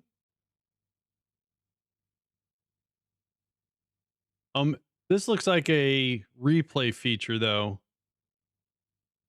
That doesn't look like it's the actual compass, does it? Oh, it could be. So that's it. Watched this yesterday. This is the first time I'm seeing it. So you get to see your vehicle resources, your crew is up here when normally this and this is up here. This is showing your retrograde, prograde. All right. SAS is locked. I'm hoping this is in some sort of developer mode because this takes up a lot of real estate. toward perfectionism, this job is not for you. There is no one Look at the hair. Oh, cool. That's nice. person who can. Ooh, look at this. Is this supposed to be? No, it can't be Mimus or Minmus. Whoa, that is really nice reflective texturing. Sorry. Guys, look at it. All right. Encompass in their mind everything that this game is and everything that this game does. At the very beginning of this, I had it all written out. I know who that was. Hang on. This game is and everything that this game does. At the Interstellar. Nirtis. That's Nirtis. Ooh, cool. very beginning of this, I had it all written out. I knew exactly what this game was going to be, and it's blossomed. It's become something. So what do we got here? Vab. Single player, multiplayer. Looks like they're scoping stuff out high. Bigger than any one person on the team. Going into early access, we have the opportunity. So they have a community manager. Hopefully we get to see a lot of her in Discord or her team communicating well. That would be nice. Or I know they don't use a Discord. They use their forums. Oh, man. Opportunity to make this game amazing with our community, not just for our community. Each update All right, Rover, new wheels. Is that a cupola? Barriers? And it's floating. is kind of like a little present. As It's a gonna community, land. we get to unwrap this present Have they fixed ground physics? Look at that. That thing's not. together with all the new features Oh, and all the All new right. things All to right. explore. I'm excited. Program 1 was an early access game even before early access was a thing. But there was a moment when we were about to release on Steam, and we had Is he from Squad originally? Yeah, he's from an Squad. early access game even before I think. early access was a thing. But there was a moment when we were about to release on Steam, and we had to just hit the brakes full stop because we were wondering if people were going to be annoyed that we were giving them an incomplete game. I mean, there was no shame in it. We knew it was incomplete. We knew it was in development. And that's how early access as we know it came to be. Kerbal Space Program 1 would definitely be a very different game if it had not been an early access game. Feedback from the community was invaluable, and it helped shape the game as it is today. All right, so we have a VAB of sorts to launch your. So this is a tutorial. Oh, cool. All right. All right. Looks like Brainiac from DC Comics.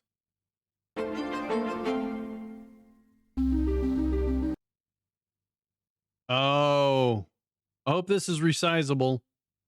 Intercept Games, is this resizable? Because that takes up like 1/8 of the screen, guys. What is that 14 for? We're thinking of early access in a kind of total way. That thing's never going to take off. First, completing the foundation, validating the foundation through community interaction, and then building successive new floors on top of that foundation. New celestial bodies, new star systems, colonies, All right, we've seen this before. interstellar travel, multiplayer, all of that stuff needs Is that a Naga mouse? Ooh, look at all the buttons. to be layered in on top of those core features that we want to get in front of people as soon as we can. I cannot overstate how Oh, they should have strutted. You guys see the bounce on that? core features that we want to get in front of people as soon as we can. I cannot overstate how important it is for me to just hear what people think about this thing we're creating. We've been working in a vacuum, it's a space joke, for quite a while. This is a rare opportunity to actually find out how we've been doing. So, Kerbal, and it looks like Eve, the mod Eve. So now we have clouds and atmosphere. This thing is going to. Before, when you didn't have to worry about a GPU, it looks like you're going to have worry about a GPU. Let me go. Hang on. No, not that. Hey, Saturn, what's up? Where's Steam? Let's go to the store. Have they changed the system requirements? Anything? Kerbal, base program 2. Dude. Okay. February 24th. They've got a roadmap. We're going to look at the roadmap. I'm just seeing if they have. So the minimum system requirement says coming soon. Won't run on a 1070. I'm sure it'll run on a 1070. I never played the GNSQ. Early access means that you have the ability Wow. I didn't know his name was Chris. So this is Near T, I believe. to have a dialogue with the development team and to shape the future of the game. That's right. I'm Dialogue with the development team and to shape the future of the game.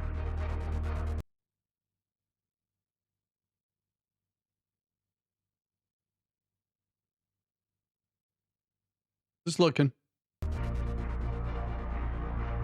Much of what's in place on day one for KSP2 is that huge, massive technology beneath the surface that's there to support these new features that are coming down the road, like multiplayer, like interstellar, like colonies. Here are the aspects of the new game that I think are going to be most obviously improved. You're going to be able to make vehicles that are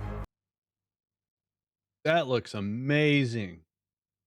God, that looks so. It looks rendered. Please don't be rendered. very different from the Whoa.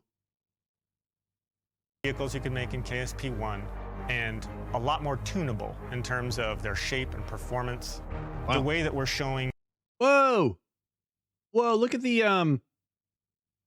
what was it called? That the conical patches. I hope the crashes are better. Rebooting KSP1 ever. Yeah. spheres of influence, the way that we're showing encounters right out of the gate. I'm trying the to map zoom view in. is a Look at the dude's helmet. completely different animal from what it was in the original Kerbal Space Program. Is that supposed to mean it's going to impact something? Ooh. The iconography of the map view is so much easier Wait, what's he saying? Hang on. Kerbal Space Program. The iconography of the map view is so much easier to parse, and it actually gives you more information than the old map view. I've Okay. been surprised by how much prettier everything looks. Specifically, the parts really result in some pretty impressive. Wow, look at that. Look at that. Some of you guys that do airplanes and stuff like that are going to really, really dig. creation. Ooh, multiple. I wonder if this is real. So multiple runways. That's cool. One way that I can tell the game's ready for early access is that we can't stop playing it. Like, we spend all day working on this thing, so you'd think we'd be tired of it. But instead, we've had to set up a new internal Slack channel to keep track of all the creations everybody's making in their free time. We have 4 launch. I was just going to say, wait a minute. Hang on a sec. Of it, but instead we've had to set up a new internal Slack channel to keep track of all the creations everybody's making in their free time. We have 4 launch pads at KSC so that when multiplayer comes online, people will be able to launch. Yes. Oh, see, that's the approach. Nice. All right. This is. I have gone from to all right. Now I do know that multiplayer's not coming out right out of the chute, and again. I haven't been skeptic. I haven't been saying it's vaporware, right? I have been saying that Stationeers has been vaporware, but I've been saying that no communication means one or two things: a big announcement, early access, or things have gone so horribly wrong that there's been absolutely no progress whatsoever, because we've been seeing them announce they're hiring. We need you. Come help us and stuff like that. So this is cool. This is really cool. 4 separate launch pads. Nice. Simultaneously from the same. Now, does this mean, so here's a question about multiplayer. Now they're on Unity. It doesn't mean you can't have a dedicated server for Unity, because we know you can, but does that mean someone's going to have to self-host Interesting. Same base. We've got 2 runways. All right, and cool. both runways are very long, with nothing at the end of the runway to run into. There's a launch tower next to the rocket, and the launch tower's position adjusts based on the rocket's dimensions. Oh, cool. The new All right. flight HUD is extremely. All right, so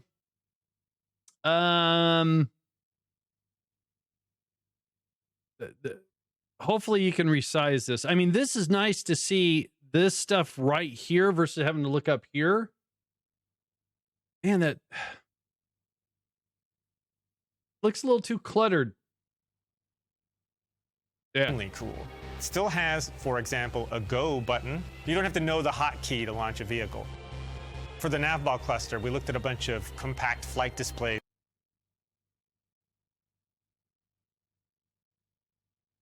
This is nice. Oh, this is okay. That's the clock.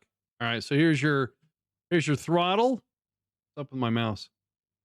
Here's your throttle and acceleration, deceleration. Oh, look at that. That's kind of cool.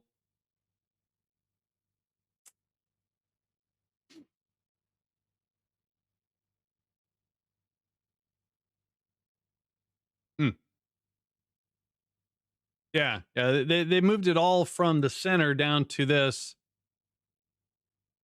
Hopefully, after some feedback, this can become modular, maybe, or because that just takes up a lot of space. For commercial aircraft. They have what's called tapes. It's a little scale that just scrolls by, giving you a visceral sense of how quickly that number is changing. So if you're falling really quickly, you see the tape going just whizzing by. It really changes the way everything feels. One of my favorite new things is color. Oh, look at that. Procedural colors.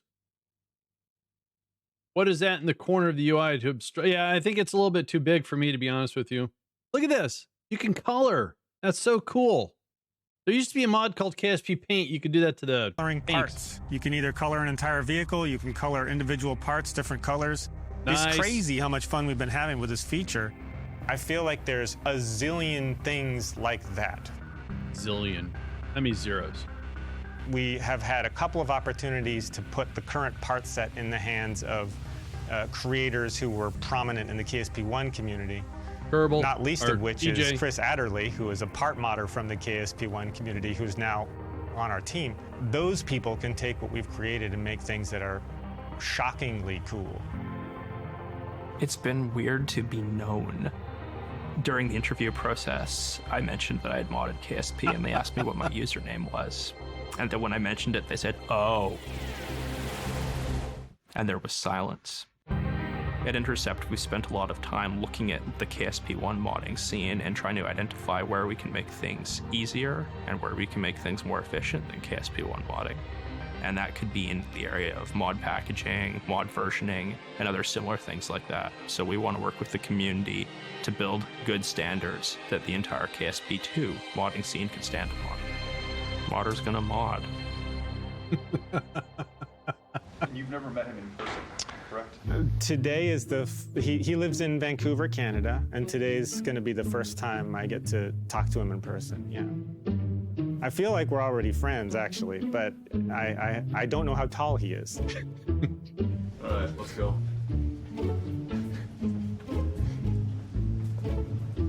Chris. Hey, nice to meet you. Nice to meet you too. Finally see you in person. Let's all look awkwardly at the camera. Nerds. If you want to go to space, you've got to start somewhere. So you gotta design a space-worthy vessel, and for that you need the VAB. This is one of the features that we're actually iterating a lot on. It's gonna be available on early access. One of the cool things that I can show you that's not on KSP1 is we've got some procedural parts now. So all of these winglets, you had like a ton of winglets in KSP1. Now you just got a few of them, but you can fine-tune them and make them look and behave exactly the way you want them to. So it's nice to see this stuff in the game versus a mod, because we all know that KSP1 is a fine game even in vanilla. So many people like Saber, EJ, Das Valdez, many people played this game without modding it and did some incredible things. Jamorian, okay, RG, they did it without mods. And to add a mod so you can procedurally adjust fairings and wings, surface, what am I trying to say,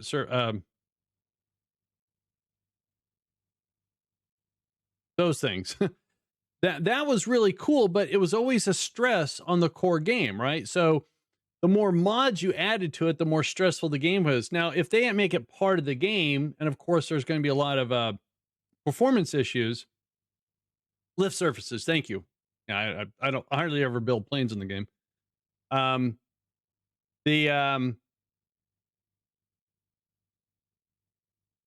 And knowing that they had such a huge success in the modding community, having an API with a ability to lower the stress of the game engine, yeah, why not? Hang on, I gotta fix my camera. There we go. Well, yeah, but see, I'm not a rocket person, right? You talk to people like Saber, EJ, DOS, people that actually go to rocket launches. I'm sorry, David Mater, those guys know rockets. I just play the game the best I can. I'm just, I get excited about certain rocket launches, and I will watch them, but I don't stay up and watch them. I go to bed. The main difference that you're going to find when playing the early access version of KSP2 with respect to the first early access versions of KSP1 is you're gonna see a more complete game. You're gonna have the whole Carbolor system to work with. Okay. And even if you're a seasoned KSP1 player and you've gone everywhere, I would really invite you to go everywhere again. Because all right, he's we inviting have a us. new PQS system. PQS stands for Procedural Quad Sphere. It's the system that we use to create the planets. Planets are now a lot more interesting. They look amazing. I'm not going to spoil anything, but they have a few surprises here and there. Easter eggs. That you might want to check out. God. So these rockets these engines look like slow burning engines for Interstellar, right? So you have a low or a high delta V, low thrust or weight ratio, right? Because you don't want to get there fast. There's a feature I'm super excited about, which is acceleration under time zoom. If you have ever tried to make a trip to Joule or Lathe, or maybe you've used the Xenon engine, you will find that you will initiate that burn, and you will go and mow the lawn and maybe do about a few other things. And telling the truth. Then maybe you're there. For Make a sandwich. KSP, you cannot advance time warp while you're accelerating. What?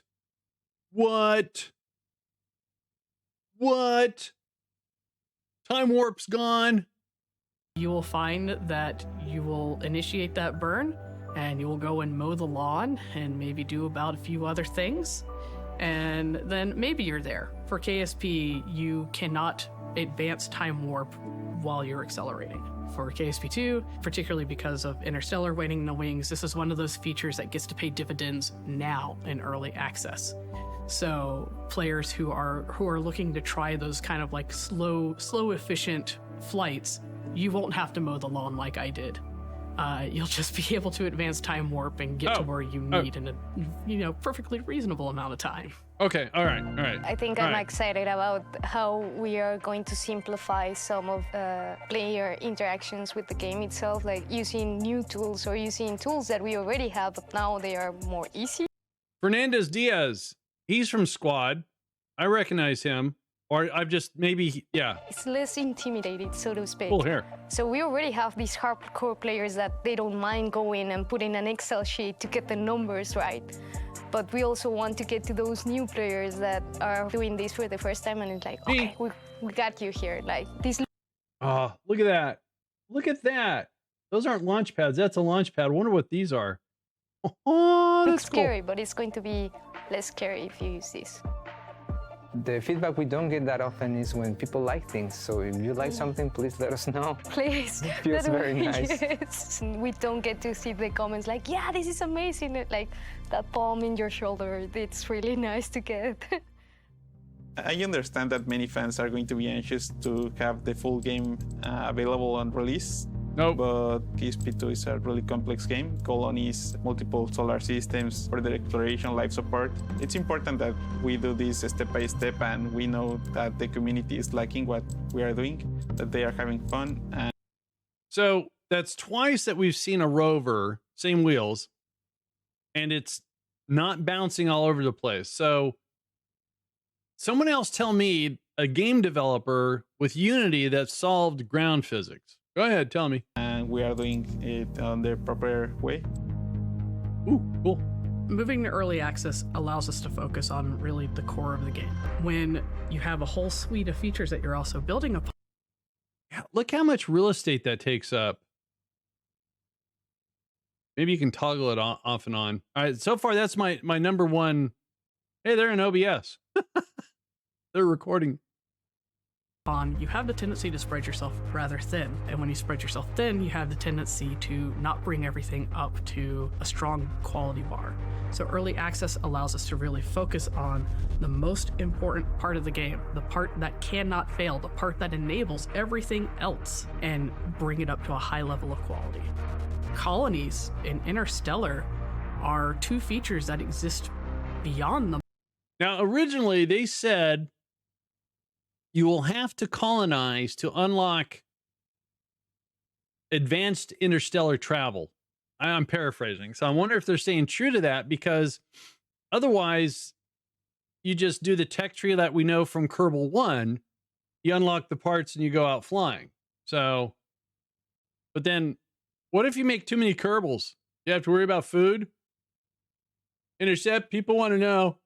The MUN. So we have to make sure that this core experience is strong in order to interact with these other systems. Oh, nice. If a system doesn't work well and we're building on it later in development, we want to know earlier rather than later so that we can deliver the best possible Kerbal experience. All right. Huge nav ball. Okay? Nav ball too huge. I'm letting you know. Haven't even played it yet.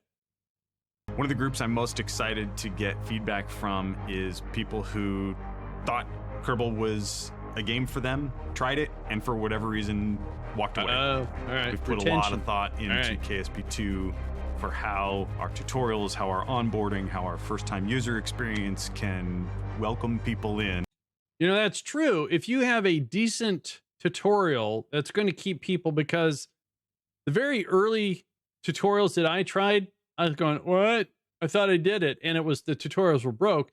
Their tutorials got better, but again, it's more assumptions, you know, and a lot of reading. Ugh. Yeah, that's too big. This is cool. Too big. Cool. Too big. Yeah. And who have an interest in space and simulation games and putting rockets together and exploring the universe. And so we're really interested in seeing whether or not we've accomplished that. Rover. Oh, Just like God, that is so cool. Wait a minute. Sorry.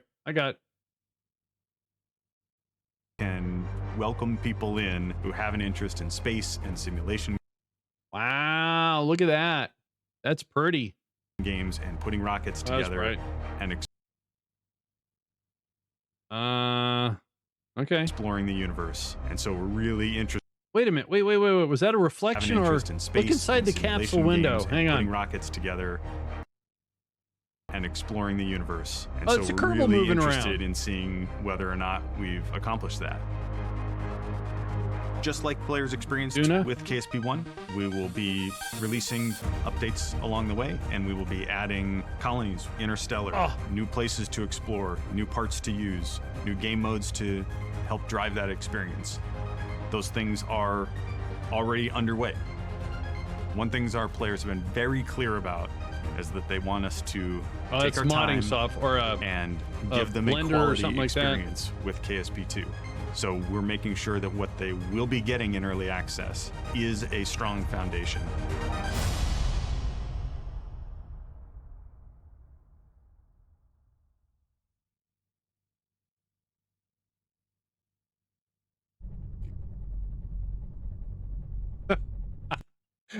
So I'm watching this like a Marvel movie. You're waiting for an end credit scene.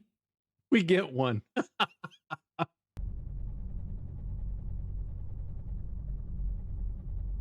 Somebody had takeout. Wait for it. Nice kitchen.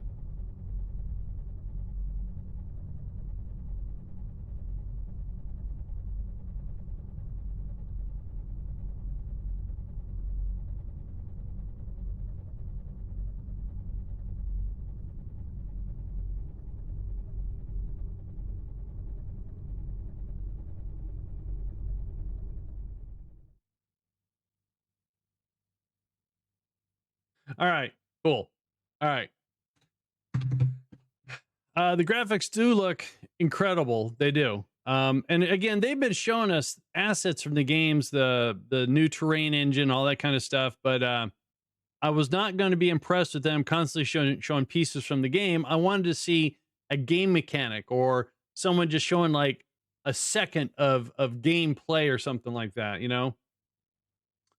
I think my ultra-wide screen and that nav ball is fine, but maybe have an adjustable one. Yeah, because I still play in 1080. So, all right. So now, if I'm not mistaken, yeah. So I'm over here on Steam. They have a roadmap, and I was looking because of all these incredible things we're seeing. I was wondering what they were going to say about system requirements, and so that says coming soon. Roadmap. Can we click on? Okay, so early access will get improved user experience, explore revamped Kerbal system with new parts, and all new tutorials on board. All right, cool. Then later on we get science. Ah, okay. That I don't even play. No, I'm still at 1080p. Colonies. So they have a roadmap. No actual dates in here. So Interstellar. Explore Beyond, I guess, and then multiplayer is last, and then something else. Okay.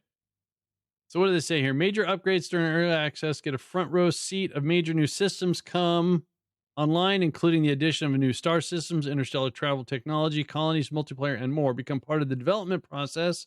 Sure. Improved onboarding. That's a weird way of saying that.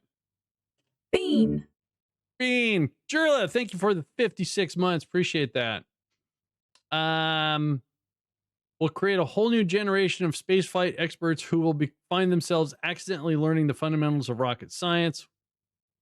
New animated tutorials, improved UI, fully revamped assembly and flight interfaces. So they're talking about the editors. All right. Customizable parts. We saw that. Players will be delighted in the challenge of new generation of engines, parts, fuels.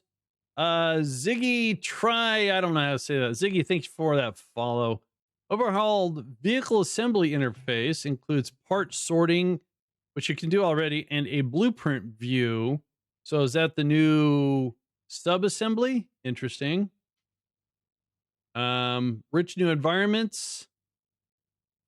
Unprecedented detail, variety of realism. So clouds, atmospheric, scattering. Scatterer was so pretty, but man, was such a beast. New terrain system, new tools, optimize your exploration universe. All right. All right. Well, cool. And that comes February, what, 24th? 24th.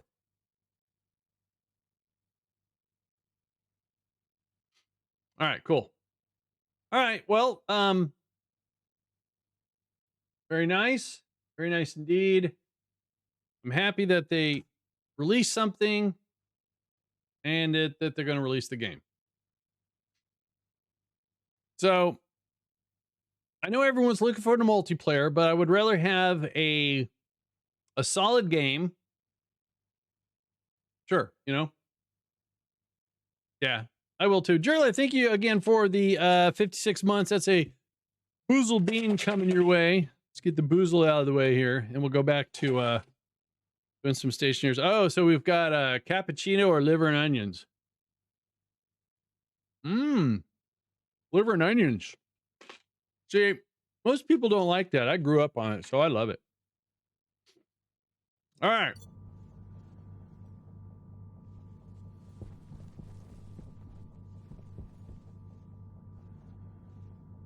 So, hang on, locking my mouse. Well, my KSP save crashed, but I'm gonna fix it. So we've got fuel now.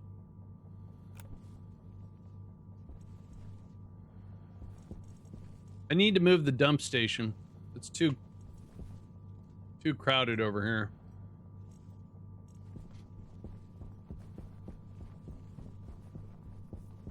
Power low. Yeah, power's low. All right, let's go ahead and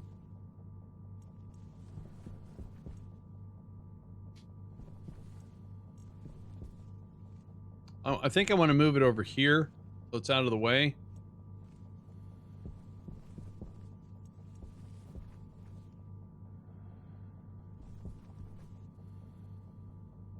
Well, in Kerbal, I did do RSS and FAR, and I did not have any fun at all.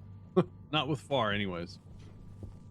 All right, so if we're going to move this right here, I need to dig up some floors. So this comes along. So we need to... So here...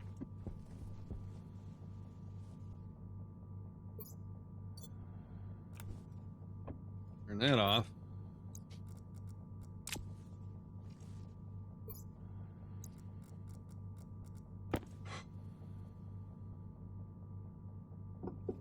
Well, with RSS, you get Earth, versus Kerbin, so.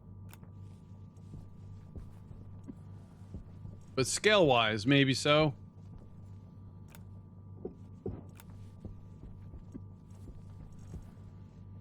All right, so let's see here.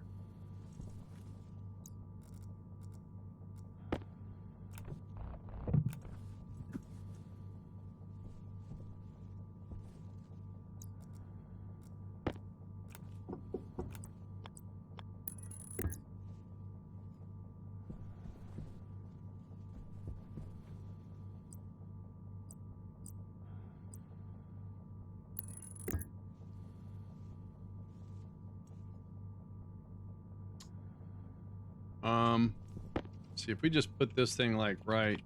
Oh dang.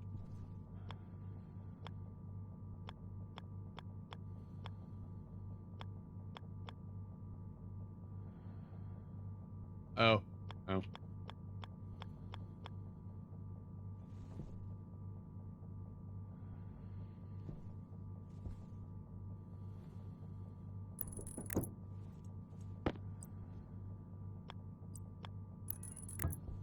We'll put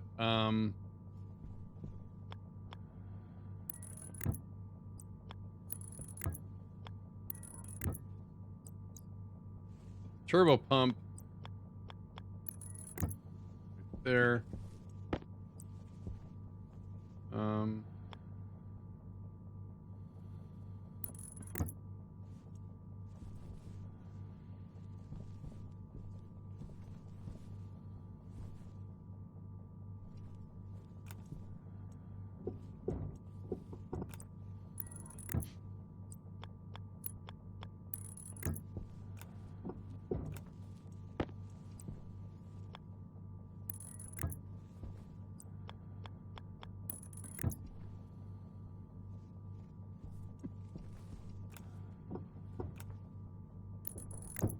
There.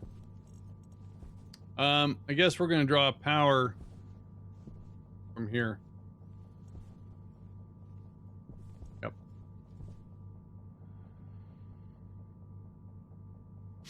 Yeah, I remember landing my first Kerbals on the Mun and not knowing how to get them back.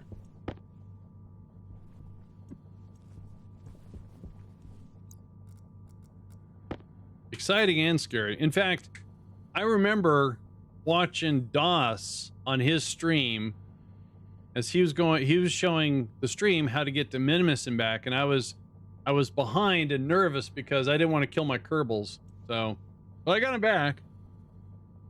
We need tools.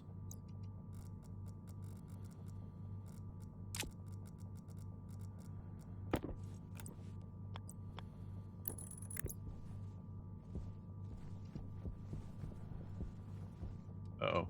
There's a little bit of pressure in here. You go that way.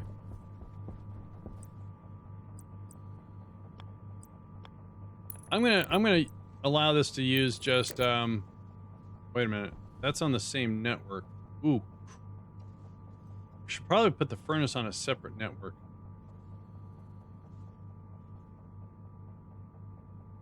Yeah, let's do that. While I'm thinking about it.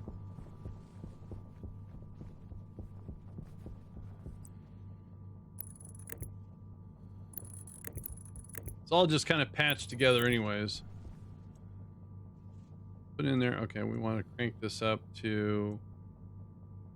Oops.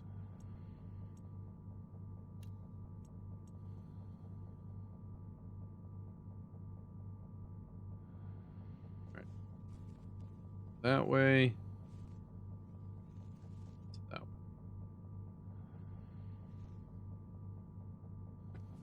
Well, from what I understand now, they actually have emotions. They'll get sick and stuff like that. All right.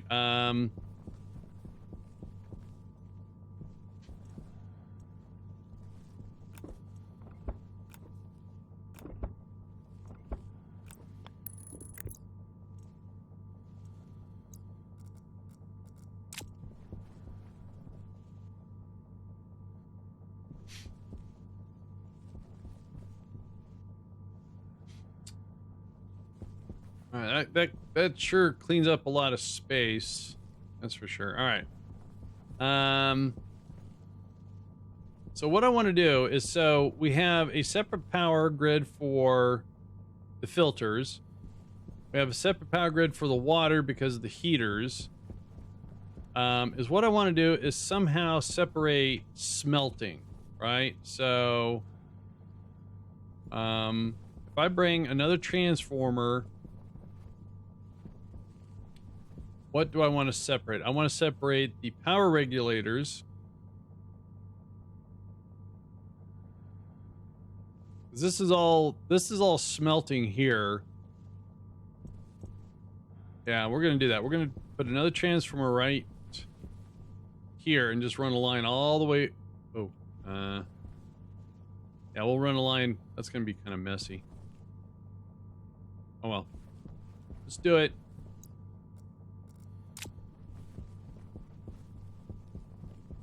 I need a transformer.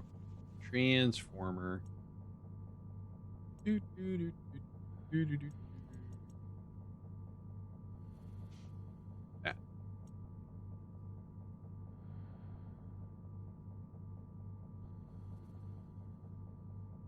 Just need one.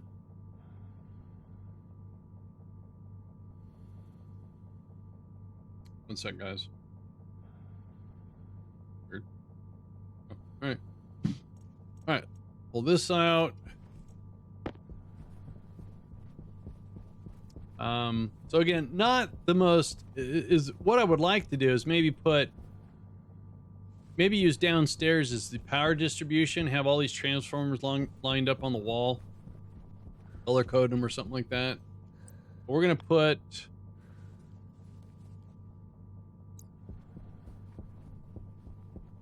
all right. We're gonna put this right here.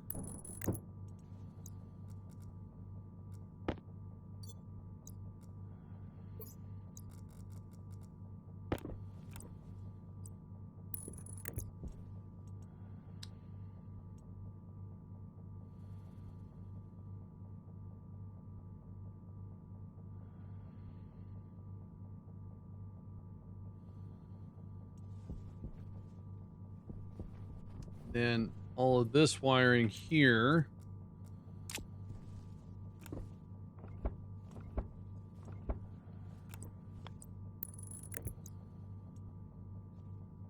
That's being powered off of that transformer, and then this stuff.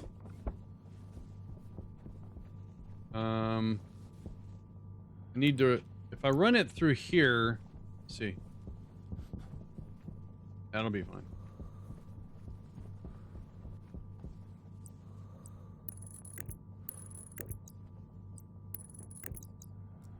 Oh, I need some more cable.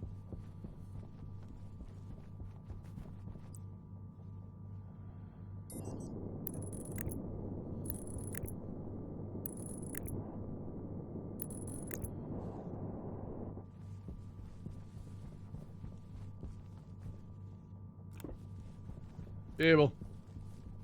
Need some cable.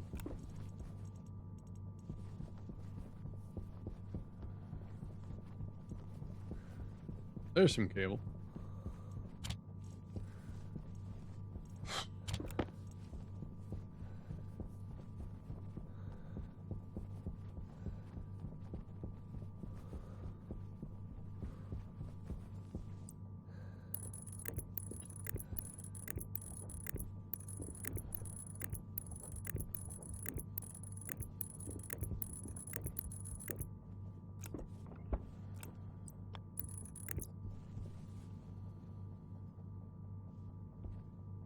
Oh, need to turn this on. There we go.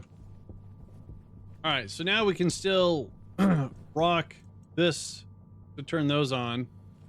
This is going to stay on to give us constant power to... Right, so this is giving power to all the displays, pressure regulators, all the way up until here. And then the water's on its own. Hey, yeah, cable.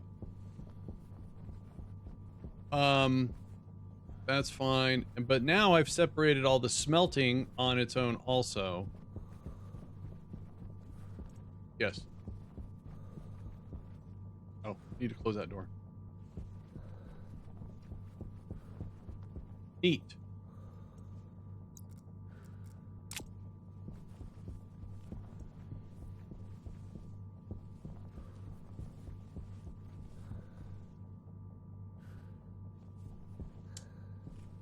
All right, I think what we can do here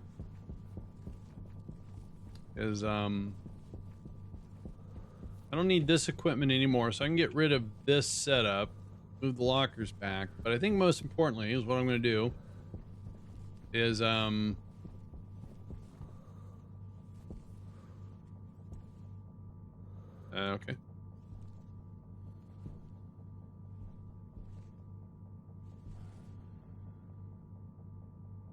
Oh, it's still working on that. Oh, no, I didn't mean to power that off. Dang it. What if I... How does this work now? If I take this and throw it into there. Okay. All right, we'll let that crank on that. Let's do some cleanup here real quick. Got a little bit of silicone. Nice. Copper.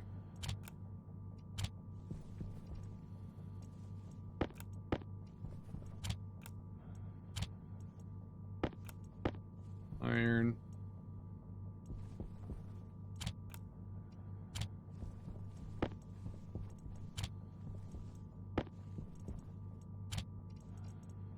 Some steel. I think the next thing I want to work on is I want to automate the hydroponic, so I'm going to move it back some. I'm going to build a new one so I don't lose what I've got here.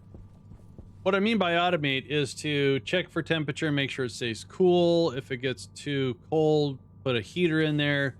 Do a back pressure regulator to make sure we maintain the proper pressure.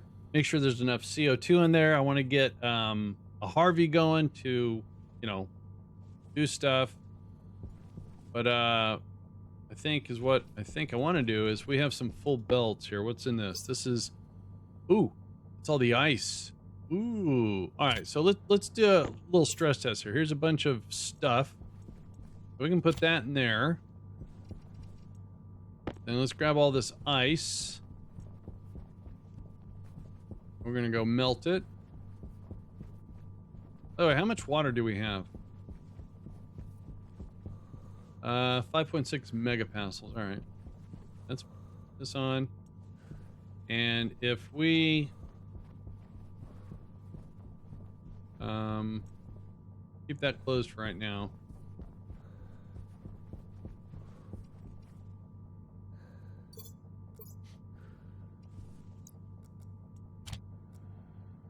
Evidently, they did something now to where if you put an ice in a chute, it doesn't melt. I wonder if you still have to make sure you have a proper atmosphere for it.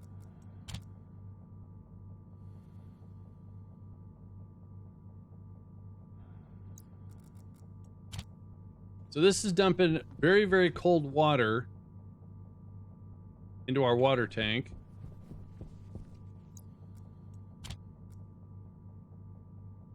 Someone had suggested to use ice to help control the temperature. I think initially I didn't think that was going to work because it takes a lot of ice to reduce the temperature of that tank, and then... Oh, okay. Oh, that was very loud in my head. Ice, ice, baby. It still might work, but I think I'm going to use the cooling array that I've always done. Okay. Go.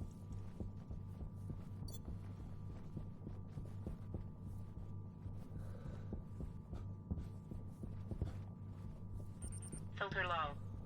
Oh, that was loud.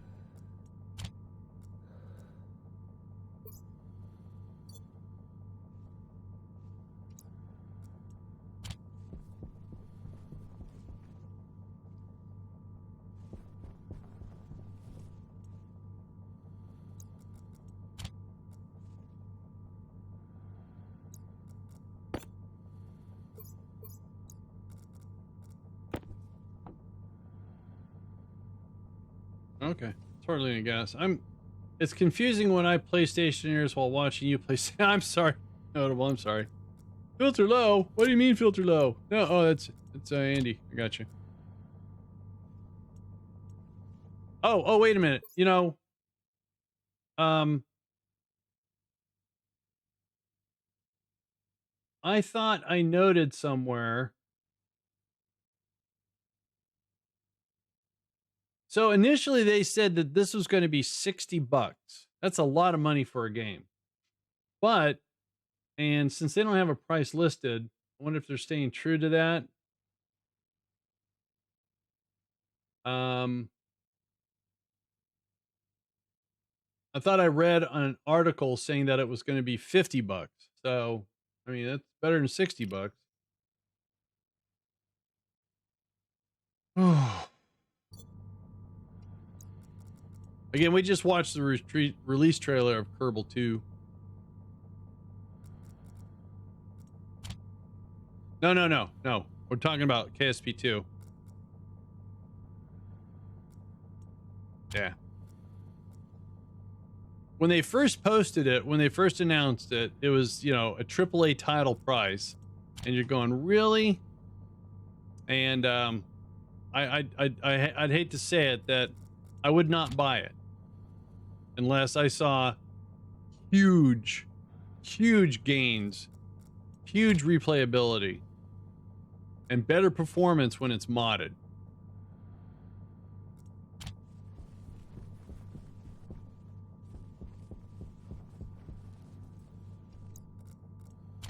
But if it's going to be $50, all right, I can justify that. Now, starting next week, I'm going to be playing Gotham Knights. So, the console port. I don't know the story yet. Alex got it for me.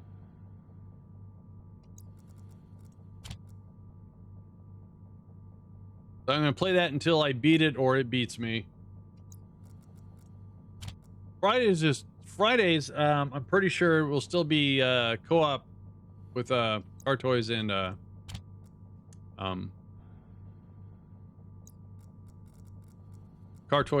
red. So that whole thing brought it down to, well, and don't forget it's balancing across the board here. So let's go ahead and use the furnace here and do some stuff here, shall we? So let's get some fuel in there. Put this away. Let's go ahead and make let's make some steel.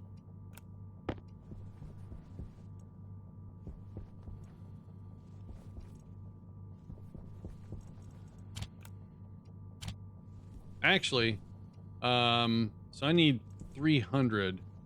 Hang on a sec. Which one of these? I need 300, so that's 100. 200. 300. Then I'm gonna need, that's not 300. What in the tarnation? I got it. What's that? 500. Alright. 1, 2. I don't have to be in a hurry anymore because I don't have to wait for the sun. That should be my 300, right? Okay, alright, let's put you back. This here. Then we need, instead of 50, we need 100 coal.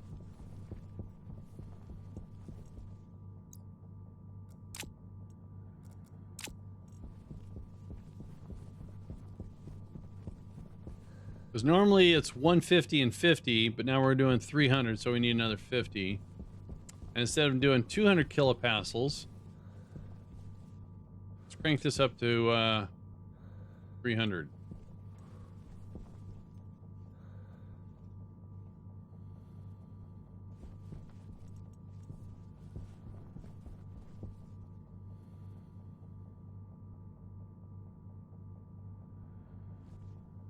There's 300. All right, let's turn this off. Ignite the furnace. And I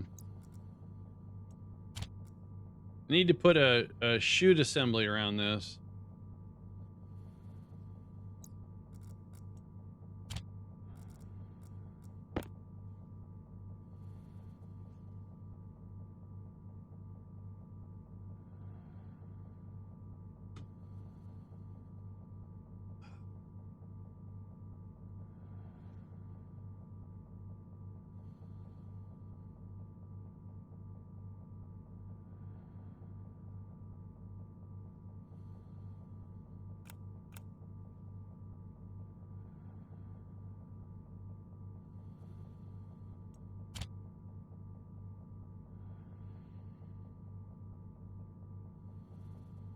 All right, there's our steel. Yay.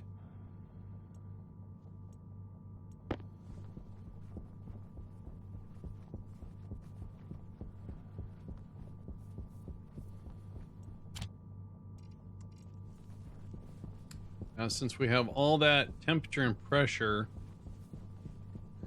yeah, let's grab these golds, smelt those.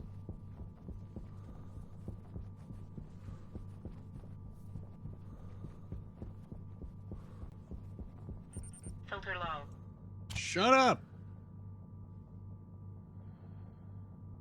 This can't get below 300, I think, or 700.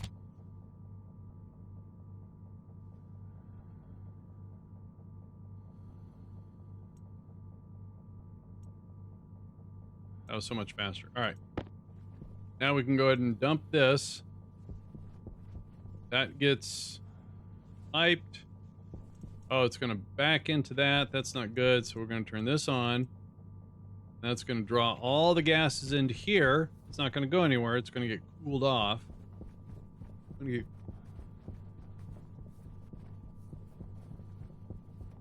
Some gold.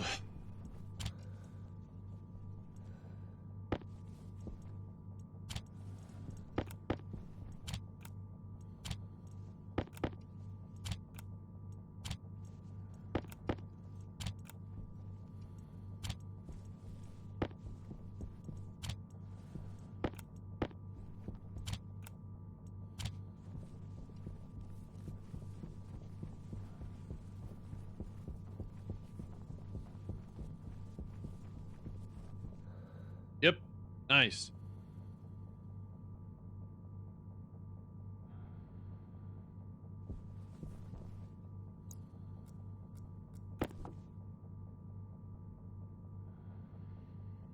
There's only nitrogen.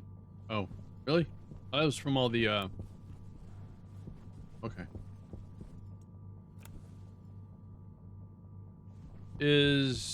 Oh, I closed the valve, right? Oh, that's good. All right, so that's not going to mix with that. That's good. Yeah, it's perfect.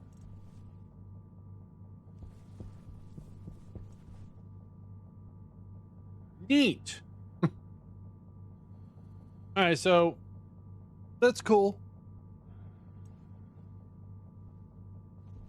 So what do we have in here? We have some oxygen, not even a percent. We got a little bit of nitrogen, so it's mainly carbon dioxide and pollutants. And the temperature is 499 Kelvin, according to plan. So what if we open up this valve, dump in all that cold air? Look at the temperature drop. Oh, that's so cool. All right. So, so if we're at 400 Kelvin, so that's 126 degrees. That would raise the temperature here.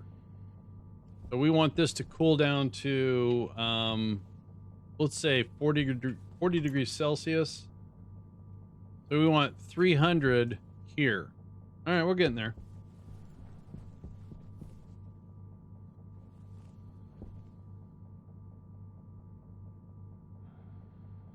All according to a plan. Yes.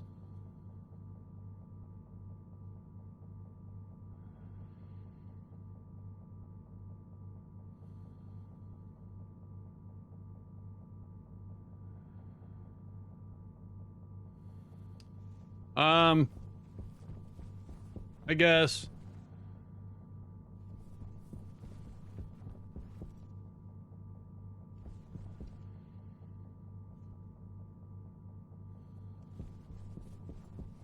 I don't think I have any more ices. All I have is, so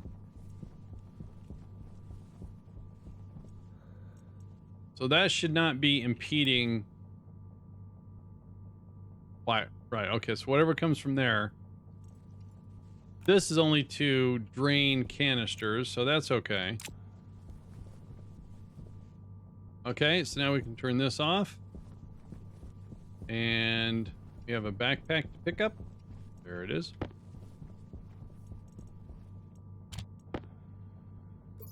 More iron and more copper. All right.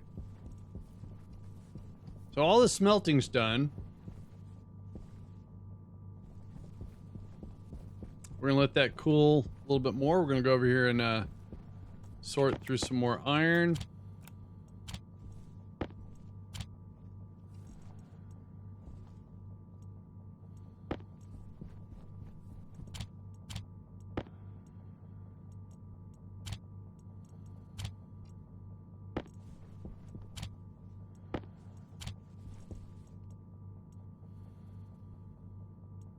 All right.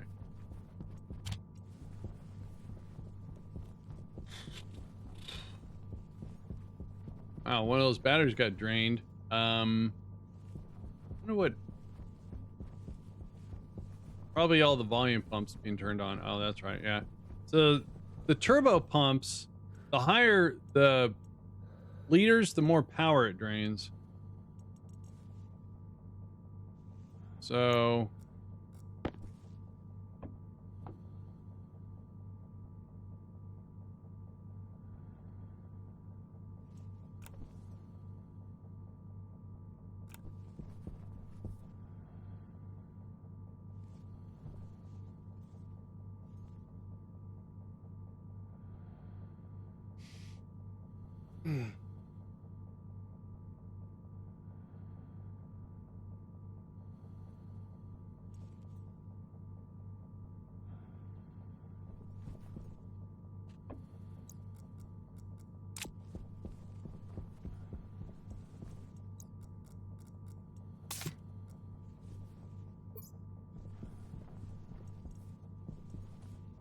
So, see here. So that's 55 degrees. That's 55. 85. All right, so this is still a little bit warmer. So it's the previous. Okay, that's fine. Now, if I swap this, though, am I going to start? Nope. Cool.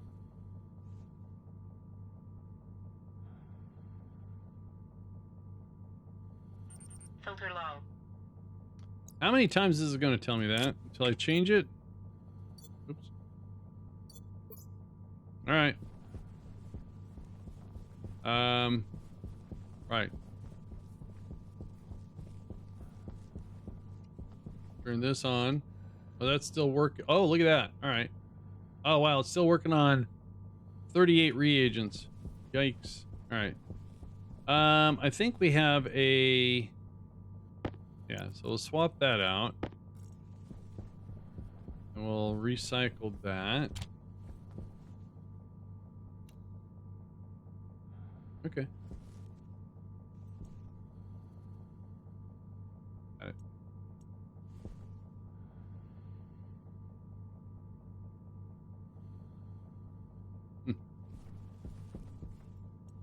Stuff.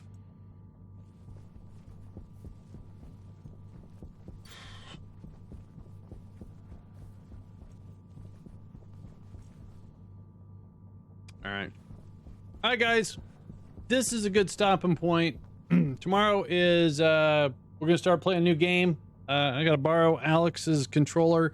I might go buy storage today and see if I can find mine. It's the same one she has.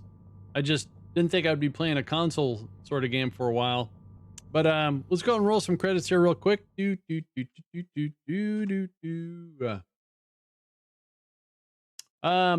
Thanks for the new follows, Rarest and Jurley. Thank you so much for the resubs, guys. Really appreciate that a lot. Saturn, you're more than welcome. Appreciate it. Appreciate it a lot. I'll see you guys tomorrow, and we'll be doing some, I don't know the premise of the game, so I'm going to have to experience it with you guys tomorrow. So, see you tomorrow. Have a good one.